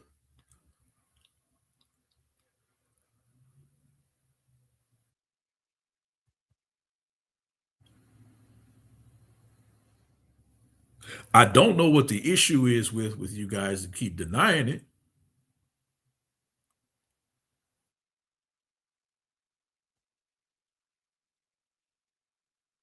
And look, there's that same guy that Honorable Elijah Muhammad said wasn't Master Wallace Farrar. Y'all got to not do this anymore. Y'all got to stop. Let me show y'all something else again. Y'all saw this, right? On the birth certificate of his illegitimate son, or this just means bastard son, right? Wallace Dar, alias Wallace Farrar, was listed as white. I showed y'all this already. So we got two actual documents now listing him credibly as a whole white man on his son's birth certificate and his police arrest record. We know who this is. That's Wallace Dar Ford. That's Wallace Farrar. That's Wallace Ford, aka Wallace Ford. We know that is Master Farrar Muhammad, the founder of the Nation of Islam. Stop playing. Y'all shouldn't just not come back with that anymore. I'm gonna just keep it a buck. I got something else for you. I gave you two supporting documents that he's a white man. Right? Watch this. This is United States of America. Declaration of Intention, right? From the state of Oregon. There he is again, right? Here he is, Wallace Fred Dodd or Dad. Remember, I showed y'all that, age 24, right? He's a restaurant keeper. Here it is again. What do they declare him? Description is color, what? White. With a dark complexion. That's what they say. But he's a white man. This is his declaration, his entry, his naturalization record into the U.S. An immigration record dated May 26, 1909 for Wally Fred Dodd, restaurateur operating in Eugene, Oregon. It lists him as a white man. What are we doing here?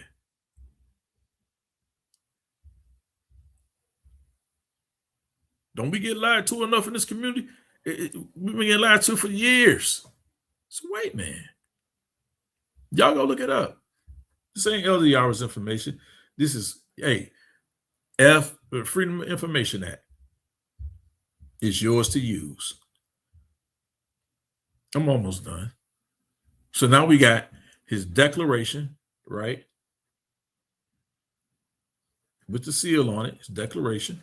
Listing him as a whole white man. Here he is on his son's birth certificate, listed as a white man. Here he is listed on the arrest record again as a whole white man. If y'all want to say the FBI fabricated all three of those, y'all go right ahead. And look,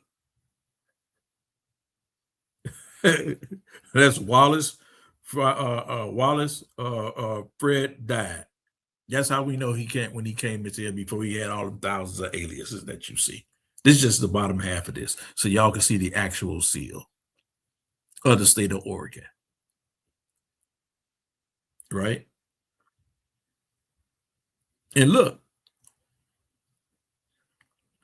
he says, read it, and I wanted to show this part right here because it says, it is my bona fide intention to renounce forever all allegiance and fidelity to any foreign prince, potentate, state, or sovereignty, and particularly to Alfonso the 13th, king of what? Spain, of which I am now a citizen subject. I arrived at the port of what? San Francisco, California. So he says he was a citizen of Spain.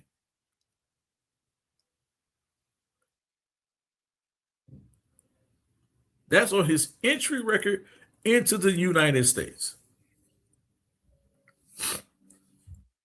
Listed as a white man.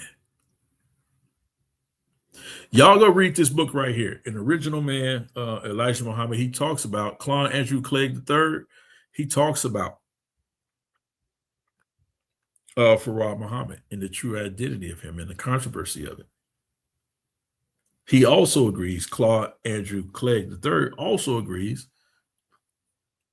that Farad Muhammad was a white man.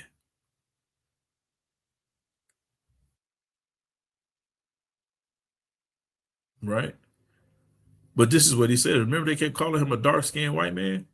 It says the version of the story that characterized as far as being of Pakistani descent and having a criminal background seems to have some validity, though neither allegation has been conclusively proven. What seems most remarkable is that Farad seems to have utterly disappeared from the government's, especially the FBI's radar after leaving Detroit in 1933.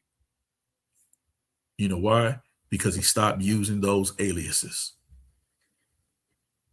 You ask him what happened. He said he got deported to Mexico. Or no, he says he got deported. Elijah Muhammad says he got deported. Others said he got kicked out the country.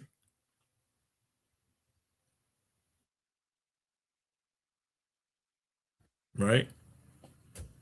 I'm almost done.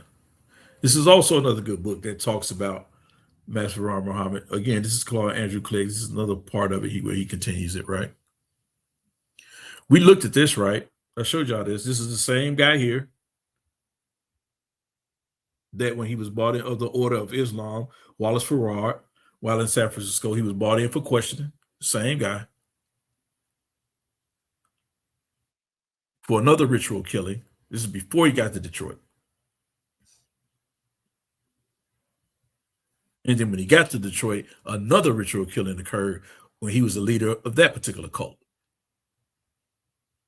This is the same man that Elijah Muhammad this guy, Elijah Muhammad, says ain't this guy. But here's this guy on the wall in that mosque in Detroit.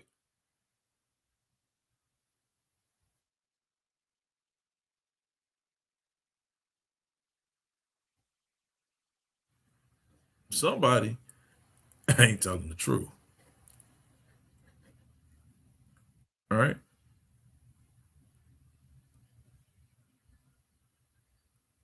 So again, I read you all these, but look, different stages, different points of view, different time. And you can see it's the same guy.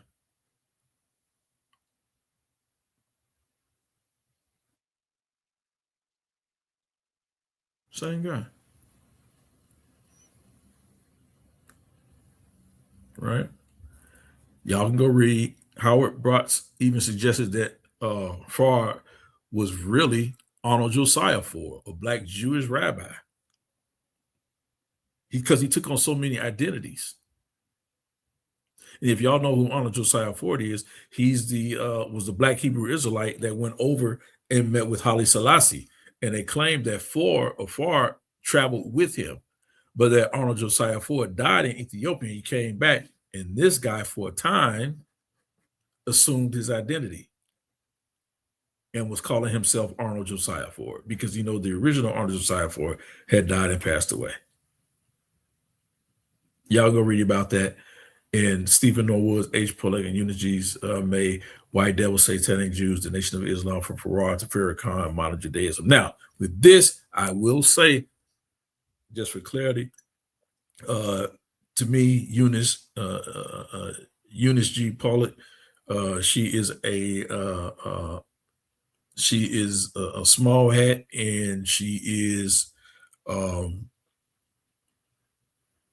not forthcoming about others of color. That's just my opinion, right? That's my opinion. Understood. Y'all understand what I'm saying? So y'all take that source with a grain of salt, but it's there, right? But again, we know his father again was Zarad or Zaradad, which is where the Dodd, the D-O-D-D comes from. You often see in his alias, it comes from his father's name, Zaradad, right? In a 1924 marriage record as the father of Wallace Dodd Farrar, also known as W.D. Farrar. We know who this guy is. We just got to stop, right? Again, this is part of that home in Paradise Valley where James Sips was sacrificed to appease the gods of Islam, right? This is before he gets to Detroit, and the same thing happens again. And law enforcement can't connect it to him, but they connect him to this case. But just like in this case, in California, his hands are clean in Detroit. So the Detroit police just told him, get the hell out. Just get out of here. Don't come back. So this was the last time apparently he was seen in Detroit. Right? So Robert Harris, renamed Robert Karim, committed a human sacrifice in order to bring himself closer to Allah. And he's cited from a book, Secret Rituals of the Lost and Foundation of Islam, authored by Wallace D. Farr Muhammad, which read, the believer must be stabbed through the heart. This quote, as well as another stating, every son of Islam must gain a victory from a devil. That meant killing a white person or sacrificing a white person to the gods of Islam. They just kicked him out because they couldn't tie him down to it. I want to show you one more thing. I could go on and on. I just told y'all about the lady Eunice G. Pollitt. Y'all can go and read this. She actually goes in. It's some valid information in there, but she's a small hat, so I don't put too much stock in what she says. You can either, I just don't trust much of any of what they do. But again, y'all can go to the source right here, EBSCO, right? And look up Wallace Dodd Farrar. Nobody says ever he was a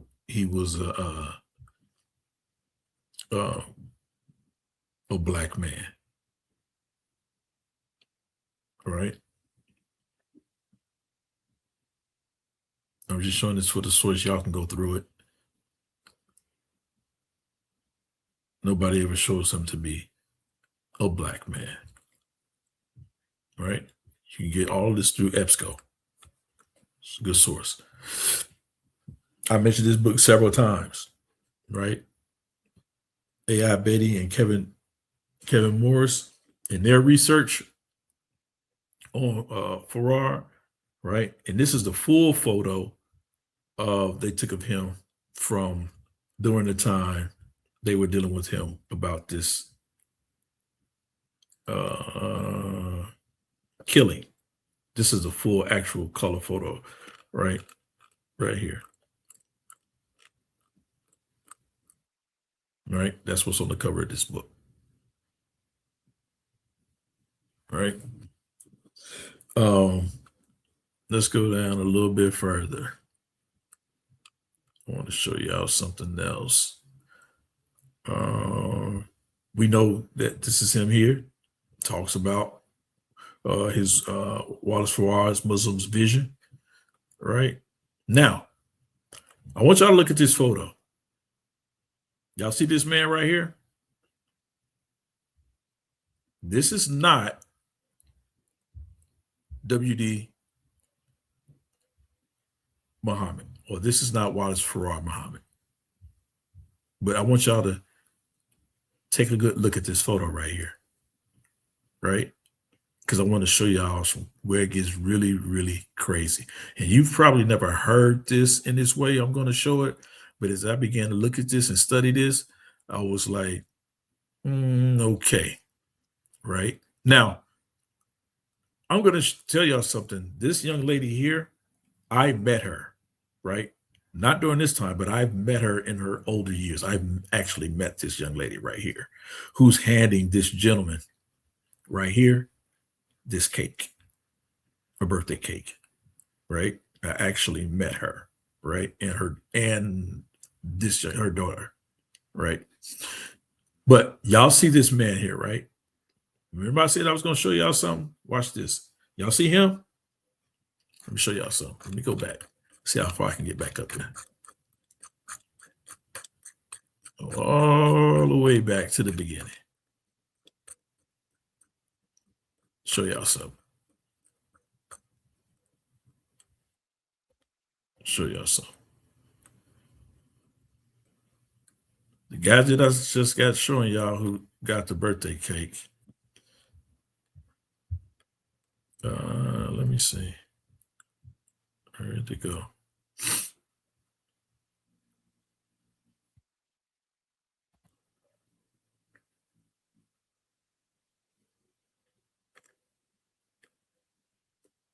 Where's the picture go that fast?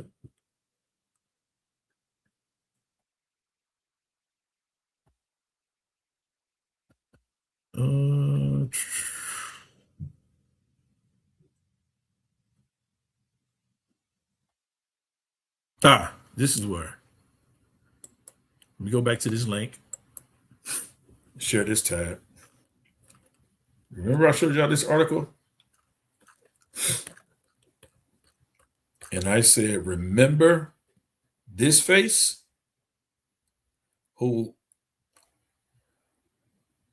This is the face of Donald Loyal Companion, the son of Pearl Allen, the ex-wife of Wallace Farrar Muhammad, and that Wallace Farrar Muhammad thought that this was his son. Remember? But they go through here and it says inconclusive because they don't really have the DNA. It just may be the guy's son whom he remarried, right? Whose last name was Companion, right? Remember I said, remember this face? Get another good look at it. Show y'all something. Remember that face?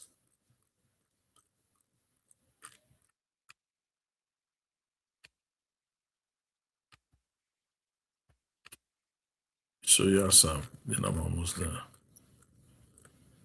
There he is, right there. This guy right here, right? This guy right here is the same guy, the same white guy that Donald companion.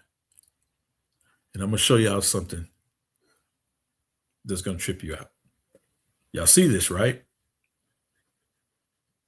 Right? Let me see if I can play this. Fair use. Can you see this? I can see it. What really happened to Master Ford?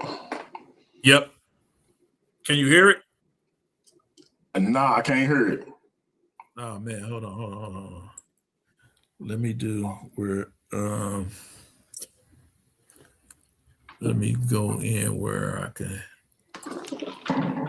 where you can actually hear it.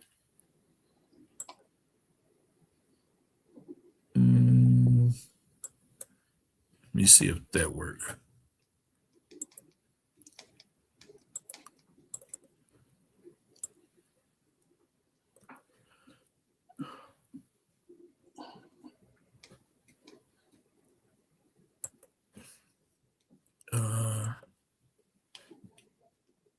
Muhammad Ali. What about now? Khalila Ali. Yep, we can hear I it. happened to come across a You hear it? photograph that Yes, I sir. saw her in that Okay. blew my mind. I asked Sister Khalila several questions about the amazing photograph that displayed her presenting a birthday cake to a man she disclosed to me to be Master Farad Muhammad. Now, did y'all hear that? This is the young lady that I know. This is Khalila Ali. And if y'all don't know who she is, she was the ex-wife of Muhammad Ali. They have children together. Now, hold on now. Hey, bro. Hold on. When Muhammad Ali joined the nation, wouldn't Master Ford supposed to have been long gone? Hey, bro, listen. I'm telling y'all what's about to happen, right? This is Khalila Ali. This is Muhammad Ali's ex-wife, right? This brother here, Last Shabazz, he's interviewing her. I met her personally. I lived in Illinois, in the suburb of Chicago in Park Forest, and she lived a couple of doors down from me. So I met her quite a few times. Her daughters, the same people that I showed y'all in that photo. She's the one that's handing that gentleman that cake. What I'm telling you is, they call his real name is Donald Companion. But watch what she says. I showed y'all in the photograph. Watch what she says about the person she's handing that cake to in that photograph. Watch what she says. I just want y'all to listen to this. Just listen. Warning, the following segment of this documentary could blow your mind. Please have a psychiatric nurse on standby. I love it. Brother Omar, you there? Yes, I am. Assalamu alaikum. You're on the phone with Sister Khalila Ali. Oh, Sister Khalila, assalamu alaikum. Walaikum assalam, Brother Omar. How are you? Oh, I'm all right, sister. How are you? I'm doing fine. Thanks a lot. I am. Well, I saw a recent picture of you, and you certainly look marvelous. You look great. You might need glasses. No, I got good vision. Okay. Hey, Sister this brother's working on a project that he's working on Master Farad Muhammad, and I was sharing it with him the picture that you had shown me with Brother Abdullah, and I told him that you had said the messenger introduced you to. Now wait. Y'all see what this says here? This is her. They're interviewing her now. She's handing this cake to whom she claims is Master Farad Muhammad. It's Muhammad Abdullah. This is Khalila Ali, Muhammad Ali's ex-wife, and she's handing the cake to whom she claims she was introduced to him as Master Fard Muhammad. Now, again, when I showed y'all the picture of that white man who Wallace Farrar thought was his son, this is the same guy here. But watch this. Let's continue. To him as Master Farad Muhammad, and the brother wanted to ask you some questions about that. Sure. If you don't mind. I don't mind at all. I'm trying to work on a very small project about, Farad and the nation. Yes, sir. It's something I'm doing strictly on my own, but that was a very interesting picture. Very interesting, huh? Yeah. Yeah. So I wrote down several questions. So whenever you want me to begin, you just let me know and I'll ask you. Yeah, I've just been good right now. Okay. All right, Sister Khalila, do you remember the actual date of that photograph? I can see, because I see you're very young in that photograph. Yeah, the date would be... Man, this is crazy. I would be guessing,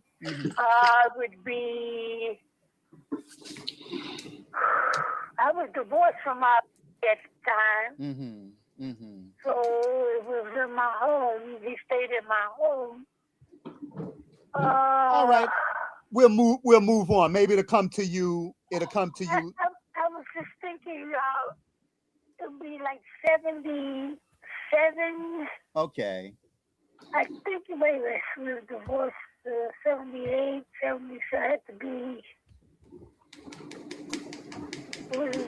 be in the 70s. Okay, somewhere in the late 70s, early 80s. Now, in that picture, there's two women in back of you, in back of the man. And who is the man? The man himself? Yeah, the man that you are presenting. His name is Muhammad Abdullah. And now, who is he supposed to be? Well, he's Muhammad Abdullah.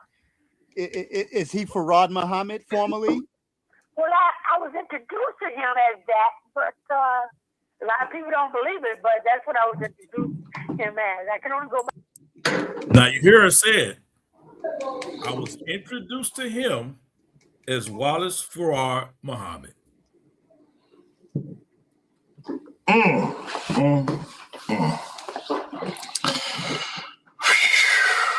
Man.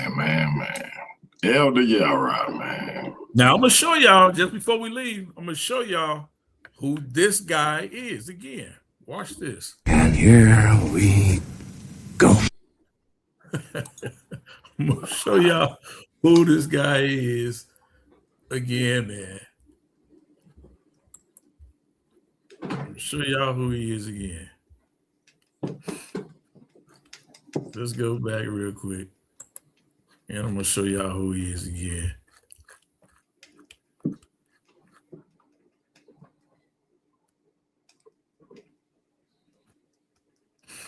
Show y'all who he is just one more time.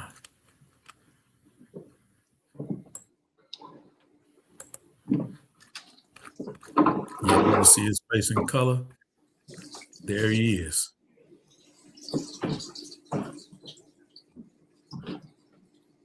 There he is. That's the same guy she's handing the birthday cake to. And she's claiming she was introduced to as Wallace Farrar Muhammad on his birthday, Muhammad Abdullah, a.k.a. You got an eyewitness. She's right there.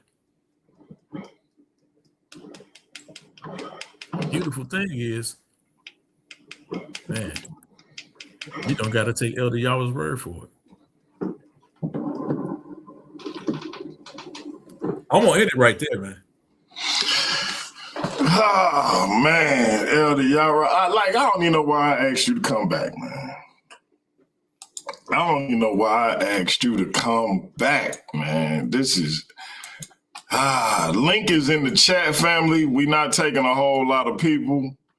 The brother got to get to his queen. I got to get to my queen. Come up if you got a question or a comment for the ultimate troublemaker, Elder Yarah. This was Hey, man, all I can say is I know Khalil watching, man. I know Khalil watching. And I, man. Hey, Michelle, the brothers decided to do presentations, and then they'll both have opportunities to respond. So Khalil will be responding to this presentation with the presentation. At least that's the expectation. Knowing Khalil the way I do, I think he's still gonna do it. But this was crazy. This was Smoke City right here. So yeah, man, y'all come up, man, if you got a question or a comment for the Black Sage.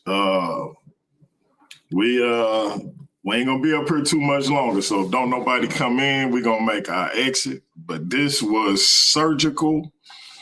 I'm gonna start calling the Black Sage. He is not Elder Yarah no more. He is Alonzo from Training Day.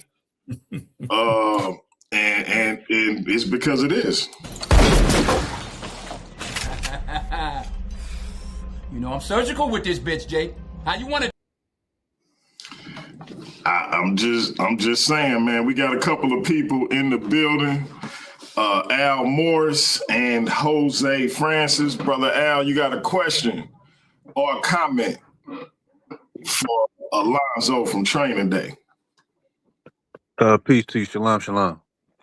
Shalom. How you doing?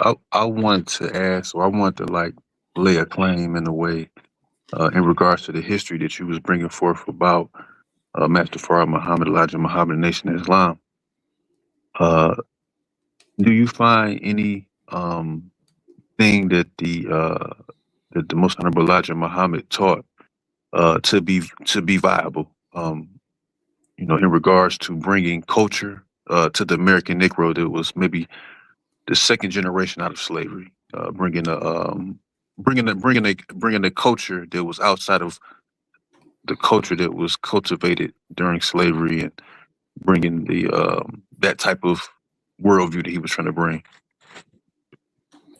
I would be foolish and untruthful if I would say that he didn't, right? Because we have his writings, we have things that he actually said, right? So he spoke a lot about fatherhood, which I found to be very admirable, and things that we can glean from and take. I found that his teachings on looking after, which is a biblical teaching as well, but it's also a Quranic teaching, looking after the widows and the orphans. Those things are always things to build upon. He talked about having solid community. He also talked about clearly, as we see, the quote unquote white man being a blind-haired, blue-eyed devil.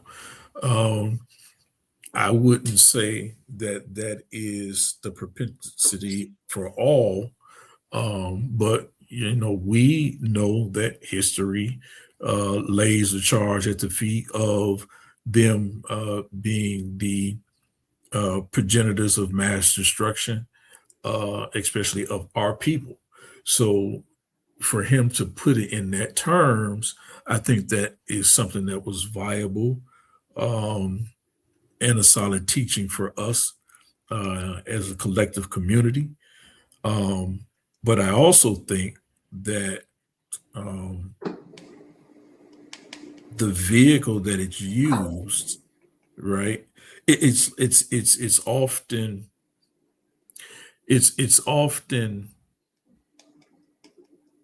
given to us something that looks good, it appears to be good, but it's laced with rat poison.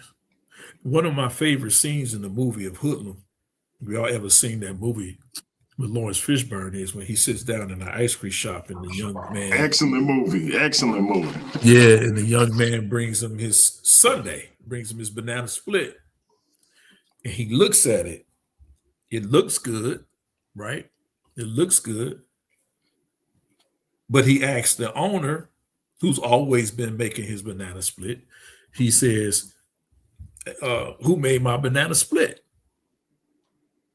And so he says, well, the young guy made it. So he tells the young guy to come over, tells him to have a seat.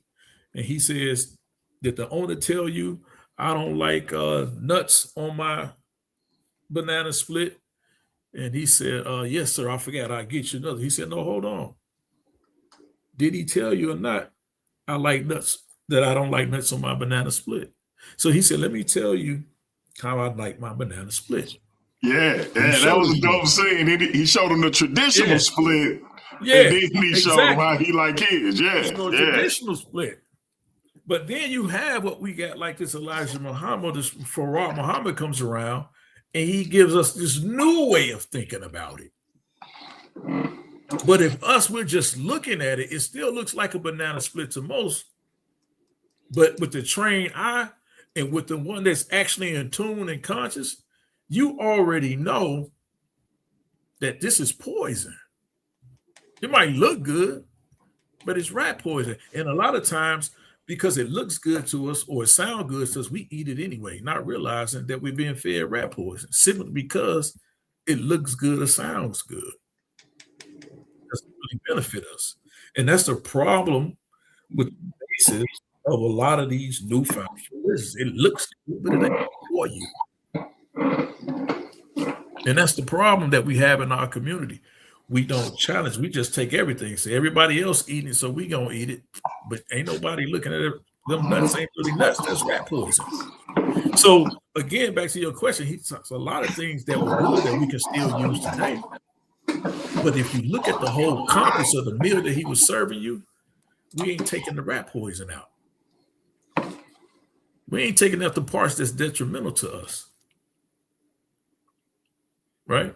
That's the problem that we have, especially Black people, because we always, and I'm going to say it, we always looking for a savior. We're always looking for a savior. And the reason why that's a problem is because we don't sit down long enough to learn enough, to study enough, to know what a savior looks like. That's why it's easy to drag us. Jim Jones, a whole white man, killed more Black folks, grabbed more Black folks to follow him over there to Africa, wherever he took them and killed them and had them drinking the Kool-Aid. More Black folks died over there than white folks. How is that? How is that? Crazy. And the same thing happens over and over and over and over and over again with our people. So, excellent question. Brother Jose, you got a question or comment for Alonzo from Training Day? Good evening, everyone. I want to ask this question. Both of them did presentations, but none of them addressed the actual history that deals with Islam in Africa and what happened when the Muslims came to North Africa with that craziness, and how the Nubians started shooting their eyes out and fighting fiercely against Islam. None of them dealt with that. If I can stop you though, Jose, this wasn't about the sub-Saharan invasion. This was strictly about, is Islam the Black man's religion? And of course, we talking about the NOI, because I don't think the other Islam even postulates or asserts to be the Black man's religion. So this is about the NOI. This was about Master Fard Muhammad. I do think you make a good point in bringing up Islam and its impact on Africa and how it came into Africa. But I think that's something for another time. I'm actually working on an article for my Substack called Is Islam Anti-Black? So as always, we can do an open panel show on that. So hold on. So you're gonna take away my you're gonna take away my opportunity to be able to do a presentation and talk about some Nubian shooting out Arabs? No, not at all. Not at all. I think it's room for whatever you want to do and whatever I do. But go ahead and continue. No, I'm just saying. I just wanted to talk about it. I just wanted to relate it back to Kemet. That's all I wanted to do. Oh, so you just came up here to get your Kemet off. That's all you came to do. I mean, but it is historically valid, and it does go towards the topic because black people didn't wholeheartedly accept Islam. They fought Islam, and when they couldn't fight anymore, and they were defeated, the same Muslims who we're praising now said we want slaves and got mad when they didn't send healthy slaves. They sent the sick and I agree with that. We know that. Now, I agree. I agree 100%. Now, I don't want Elder Yarah to get too happy because this might be the first, last, and only time I agree with him on a topic. This might be. I mean, Jose, I appreciate that, but as you mature, you'll start to agree with me more. So I don't want him. I don't want to get too happy about it. But as I said, the history was more important to me than all of those other things, because all of that boils down to me is just a religious argument. There's no history involved. There's nothing falsifiable or able to be proven in that sort of argument. And that's no disrespect to LDR, because I would have said that to anyone. That's not going to cut it with people like Khalil Shabazz and the Nation of Islam. They don't want to hear that. They don't care. They're very religious. So you need to come to me. I would come with a more logical approach. Because the logical approach. I think you missed the first part of the debate. As you see the title, this is part 3. So if you go back and watch the first 2, you'll see much more of a logical approach, where I actually talk about Islam versus what the Nation of Islam and the Fruit of Islam actually teach, that it's actually not true Islam.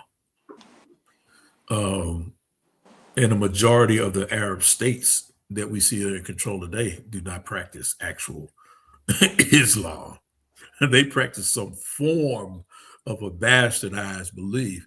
And I'm going to do a teaching on that as well, because there was a pre-Islamic pantheon of deities that before Muhammad came on the scene, that there was a pre-Islamic cult that had many different deities, and they used to have them surrounding the Kaaba, right? So that they would actually go and worship. So it's not until Muhammad comes on the scene that he actually brings in this type of reform that we see today. So the Islam that Muhammad instituted is rarely the Islam that you know of and see today. It's not present in the NOI. It's not present in the FOI. It's not present among the Shiites. It's not present among the Sunnis. It's not. And there's also a third more orthodox teaching of Islam, branch of Islam that exists that's really talked about. They're more closely in line with what the Prophet Muhammad, peace be upon him, actually instituted. So it's different. It's just like Black Hebrew Israelites, Christians, just like those who follow Kemetic spirituality. There's different schools of thought that exist in them all. So that's what you see, and that's what you have. All right. Now, the different schools of thought with Kemet only come in modern times. There's only one school of thought in ancient Kemet that they write about in primary documents. There's no other form. There is none. I disagree with There's no other system other than Ma'at. That's it. There's no deviation from that. Absolute rulership of the king. That's it. There's nothing. Jose Francis, that's wholly incorrect. And you guys love to give this utopian-like understanding of what ancient That's not what I said. was. No. Hold on. Let me say this. But you made a statement that only until modern times they only practice Ma'at. But we have attestation in the Ramses period that we know that there was a pharaoh who had to deal with the uprising from the people because he decided what Ma'at would be. And in his version of Ma'at, I believe it was either Ramses the second or the fourth, I believe it was the fourth, that he decided that a part of Ma'at was his ability, that it allowed him to take other people's wives as his own. And you cannot argue against him as the Nasut because it was his responsibility to uphold Ma'at, and whatever he said was Ma'at is what you had to go by. Well, I want you to show me that text, that primary text. Oh, that's easy. I want you to show me that primary text, and then we'll talk about it. And so also, hold on. So also, if you want to say only modern times, what time are you talking about? You're talking about before the Ptolemies came in? That can never be modern time. That can never be modern time. Exactly, but you said modern times. That's not modern time. That's but you said modern times. That's not modern. Ptolemies that's not modern. They came in and they acculturated ancient Kemet, and they didn't keep the. They brought in their Greek understanding. Jose, are you willing to have a discussion with Elder Yarah about that? Am I willing to have a discussion? Not a debate, just a discussion. And we can air it on your channel and mine. Here's what I say is this. I want him to show me that primary access and show me where this man says Ma'at is why. Brother Shabazz, you start stepping and you ain't looking where you stepping. I want you to show me that. Yeah, Jose, just let me know if you're willing to have a discussion and he'll bring it to the discussion. Well, then go ahead. I'm not scared. If you could show me something I don't know, then he'll show me something I don't know. But he's really ever shown me something I don't know about Kemet. And he doesn't. And to be honest, I'm gonna say this. And let's be honest. And let's be honest. Him and his crew don't use very good sources, in my view, when it comes to talking about. Oh man! And I'm gonna stick to that. Here's the thing. And I'm gonna stick to that. The problem with you guys making those statements is that you have a confirmation bias. You would disagree with anything that doesn't follow your line or ideology. No, I just didn't know. I just agree with what you said, and it's not my ideology. You can't make a valid argument. All right, all you have is a confirmation bias. We got the undeniable superstar Silky D in the building. Silky. But just to confirm, you got a question or comment? Hold on. We got Silky D in the building. Silky D, do you have a question or comment for Elder Yarah? And before you get done, before you finish, talk about what people can expect from you and the Kemetic info monger. I call him the Saver Supreme, our brother Steve Calabro. And then my last thing for you, Silky, is I don't know if you've seen the top 10 rankings, but if you did, what you think of where you fell in at? It's on you. Oh man, well I'm gonna just start on the top on the 10 ranking. I should be to the rank number 1, but it's all right. I'll show that. I'll show that in the ring. And second off, y'all, the debate me and Steve coming up 23rd. Everybody be on the lookout. You know what I'm talking about? That's gonna be no holding back on that one. I just wanted to touch in what y'all was just speaking on. Jose, I don't know if you're aware, but there were different Egyptian pantheons. Yeah, the pharaoh could change the pantheon, and the Ptolemies, they had a different one. It was several different Egyptian pantheons of the Ma'at, so you need to study all of them, and it changed. That's why you got different figures and animals, different, you know what I'm saying, Egyptian gods. It's because the pantheon was changing. And Jose. He clearly doesn't know the difference between what we're calling a pantheon and creation stories. They never changed the 9. They never changed what you know as the India. They never changed that. Ra was all Ra. Well, the creation story changed, but his position didn't change. Ra is always considered the supreme deity. Do you know how many gods there is? There's over like 1,000. Like the number of gods. If you really dive into the Egyptian gods, the number is through the roof. Just on studying I don't gods alone. care. That's what, hence I tell you All the right, I real pantheon. quick, y'all. Real quick. So literally study the chief of the pantheons. We starting to focus on Kemet. I know the community is obsessed with my dear Kemet. I got it all over my right arm. But this is about whether or not Elder Yarah did a good enough job proving that Master Ford Muhammad was indeed a clear person. I don't He think definitely got his homework. He definitely did his homework a little. He definitely was digging and getting his snoop on for sure. He kicked over the rocks and stones, and you know he did bring forth some evidence. So yeah, I give it. It looked good to me. He did show a little bit. He went out his way. He got to talk to the lady. You know what I'm saying? Got the confirmation. He lined the pictures up. You know, that's doing a little bit of work right there. So I will commend him for that, definitely. Appreciate it, brother. Appreciate it. And shout out to Haywood Carstens, man. I appreciate somebody that could have an actual honest opinion about information at times, even if we did agree to disagree. But shout out to Haywood Carstens, man. Shout out to Yarah as well, man. And shout out to the brother, man. But yeah, man, I mean, listen, I present information. Of course, I have belief, but even in my presentation, I always try to offer what the pros and the cons is, and then make your decision off of that. So, it's all good, man. But hey, man, we definitely gonna have to get into this Kemet debate, man. I know DMJ, you said don't mess with it right now, man, but we're gonna have to get into it because people don't really understand what those 42 nomes and those 42 laws of Mayat was about. Those 42 nomes, they all worship a different deity. Some had the same deity they worship, but they were worshiping different deities, were the head gods in those different nomes.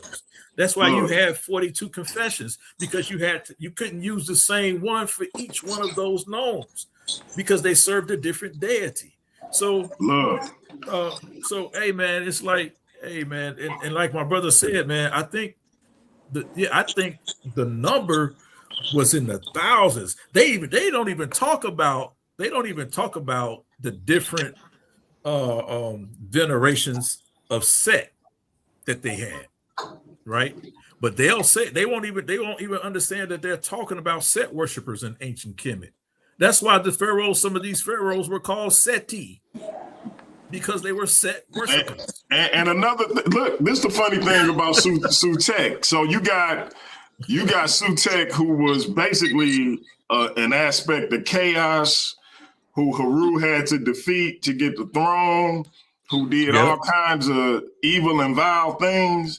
But then you have the Sutek who stands at the head of Ra's barge when he fights the personification of chaos, Apep. So it's like, so yeah, it's definitely interesting when we get into that. But we got the Worldview Wars social media champion in the building. Hey, Root Conscious, what's the word, bro? Bro, it's Smush Gang, baby. You there, Hey, Root? This thing, Hey, Root, is that Hey, Root up there? Hit the likes, man. Love for the panel. Hit the likes.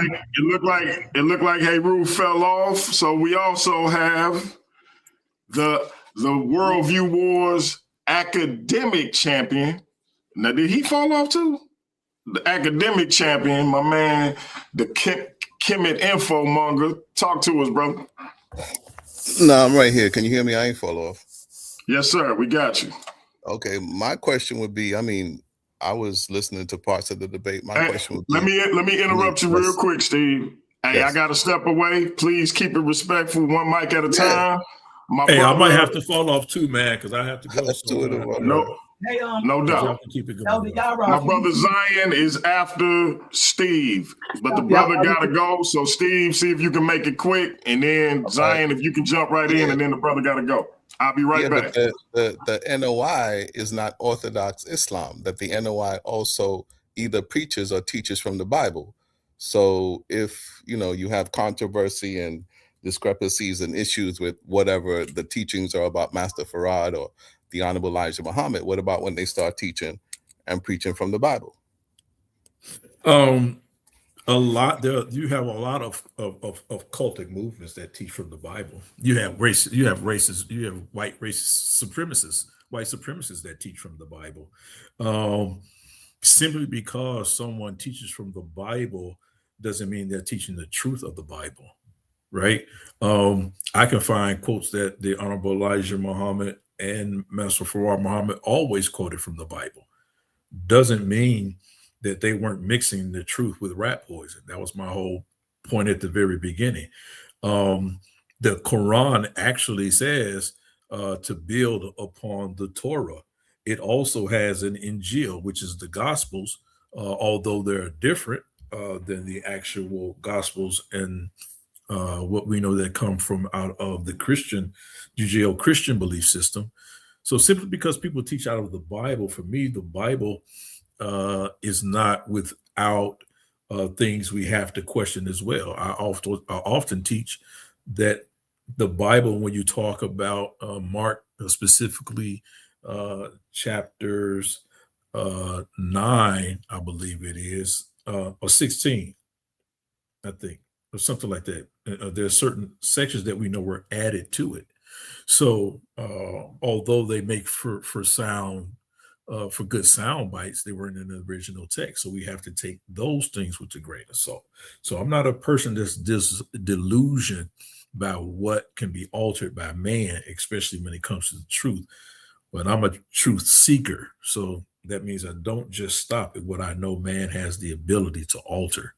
And so I can see that the same way, in Islam. What I will say about NOI and the FOI is that they do not follow true Islam, not what the Prophet Muhammad was teaching. They don't. I brought that out in my first portion of this now back and forth, that they don't teach exactly what Islam actually does convey. But I appreciate your question.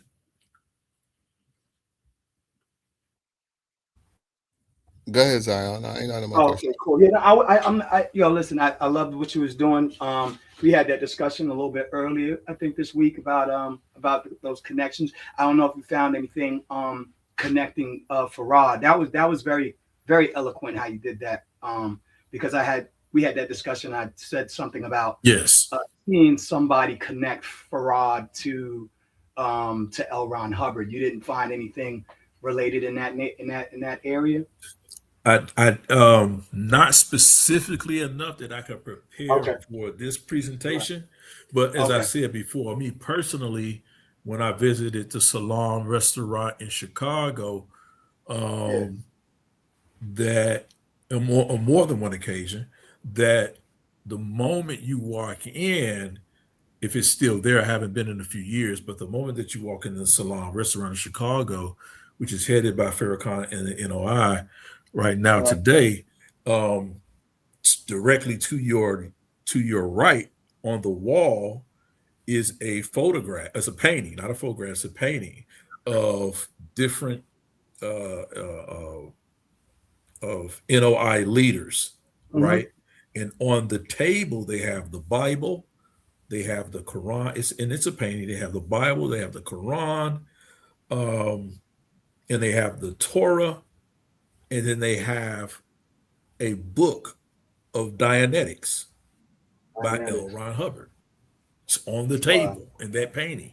And I always wondered to myself, why is that in that painting? Right? Right.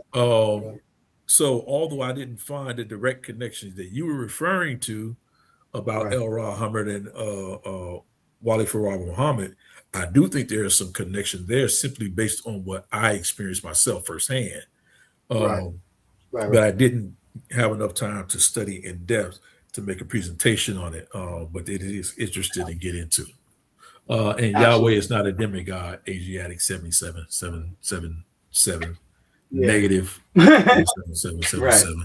So yeah, I appreciate that. Great presentation. I'm looking forward. You got another part coming after this? I think the brother's gonna do his part, because this particular portion of the discussion was Master Farad Muhammad, a white man, was what he challenged me with. So I just took the affirmative on it. He's gonna bring it in because I said he was a white man. So he's gonna bring so he's gonna bring his, because it was supposed to be, for all of those of you who are out there listening, it was supposed to be a debate, right? But the brother decided he just wanted to do a presentation. So fine. Cool. Yeah, that's it. I'm not gonna hold you. Yo, if you can give me a call before you get to your business after this, that'll be great, man. I like to talk to you real quick, man. I will. I got you, Hart. I appreciate it. Yep, I got you. Sure. Shout out DMG. Shout out to the panel and to the chat. You know what I'm saying? Big shout out to Paradigm Shift 314. I'm out. Yeah.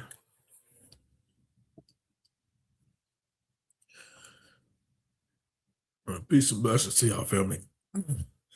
I got to ride, man.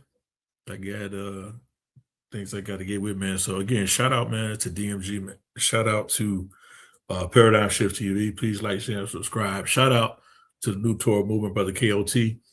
And shout out to those who subscribe. Please go and subscribe to my channel, Yarah _Black Sage Yarah _Black Sage. I'm going to be coming on with some more different breakdowns on some different things, some topics that really haven't been discussed in this community before. But we will talk about that.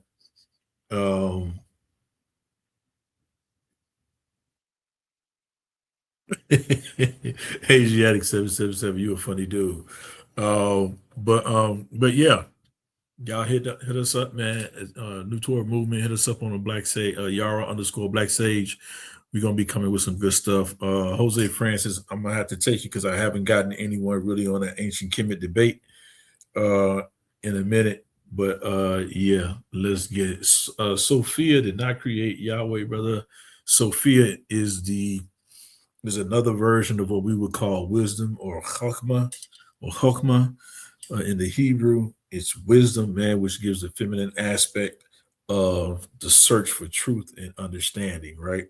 So that's what the scripture says, who can search the deep things of Yahweh, which is wisdom. But it's not one and the same. I mean, it's not separate. It's one and the same, right? So peace and blessings to y'all, fam. Y'all be easy, man. Shalom.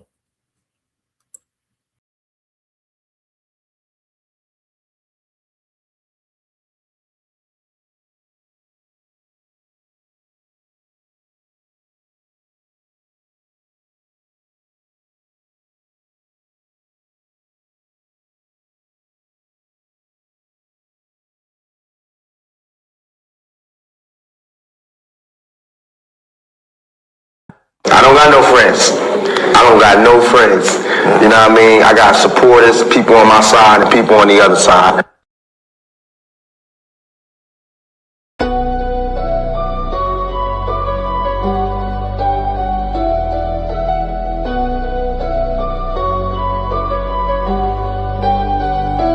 Welcome to the shift where the whole room blows. DMG vibes got the city on go. Stand on what you know, every mind gon' grow. This you flat, I'm with you, let the whole world know.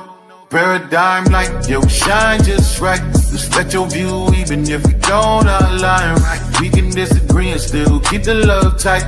DMG family, we elevate the mind right.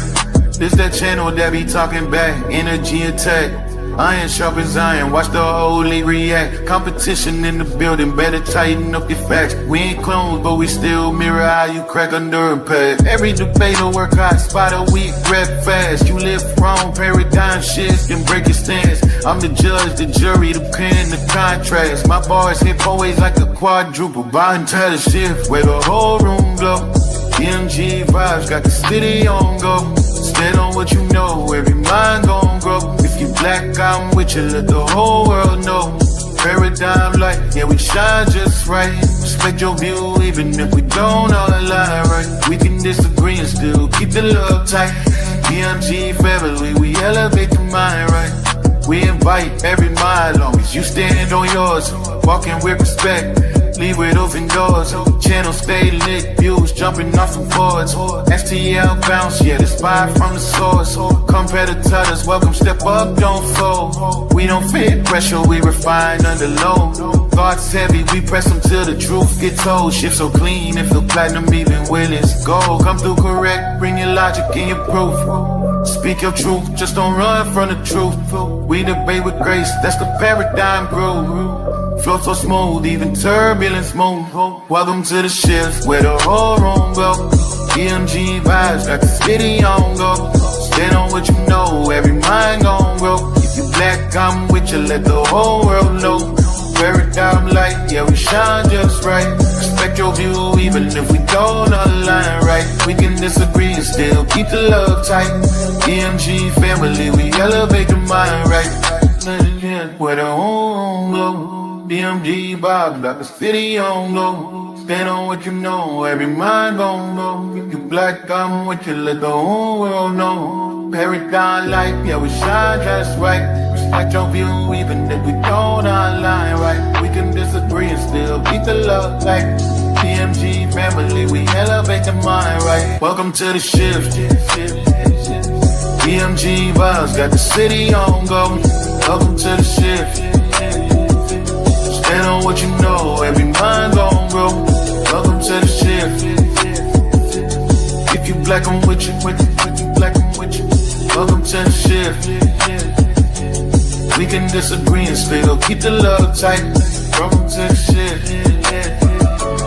DMG family, we elevate the mind right. Welcome to the shift. DMG vibe, got the city on low. Corporate paradigm shift, TV 314.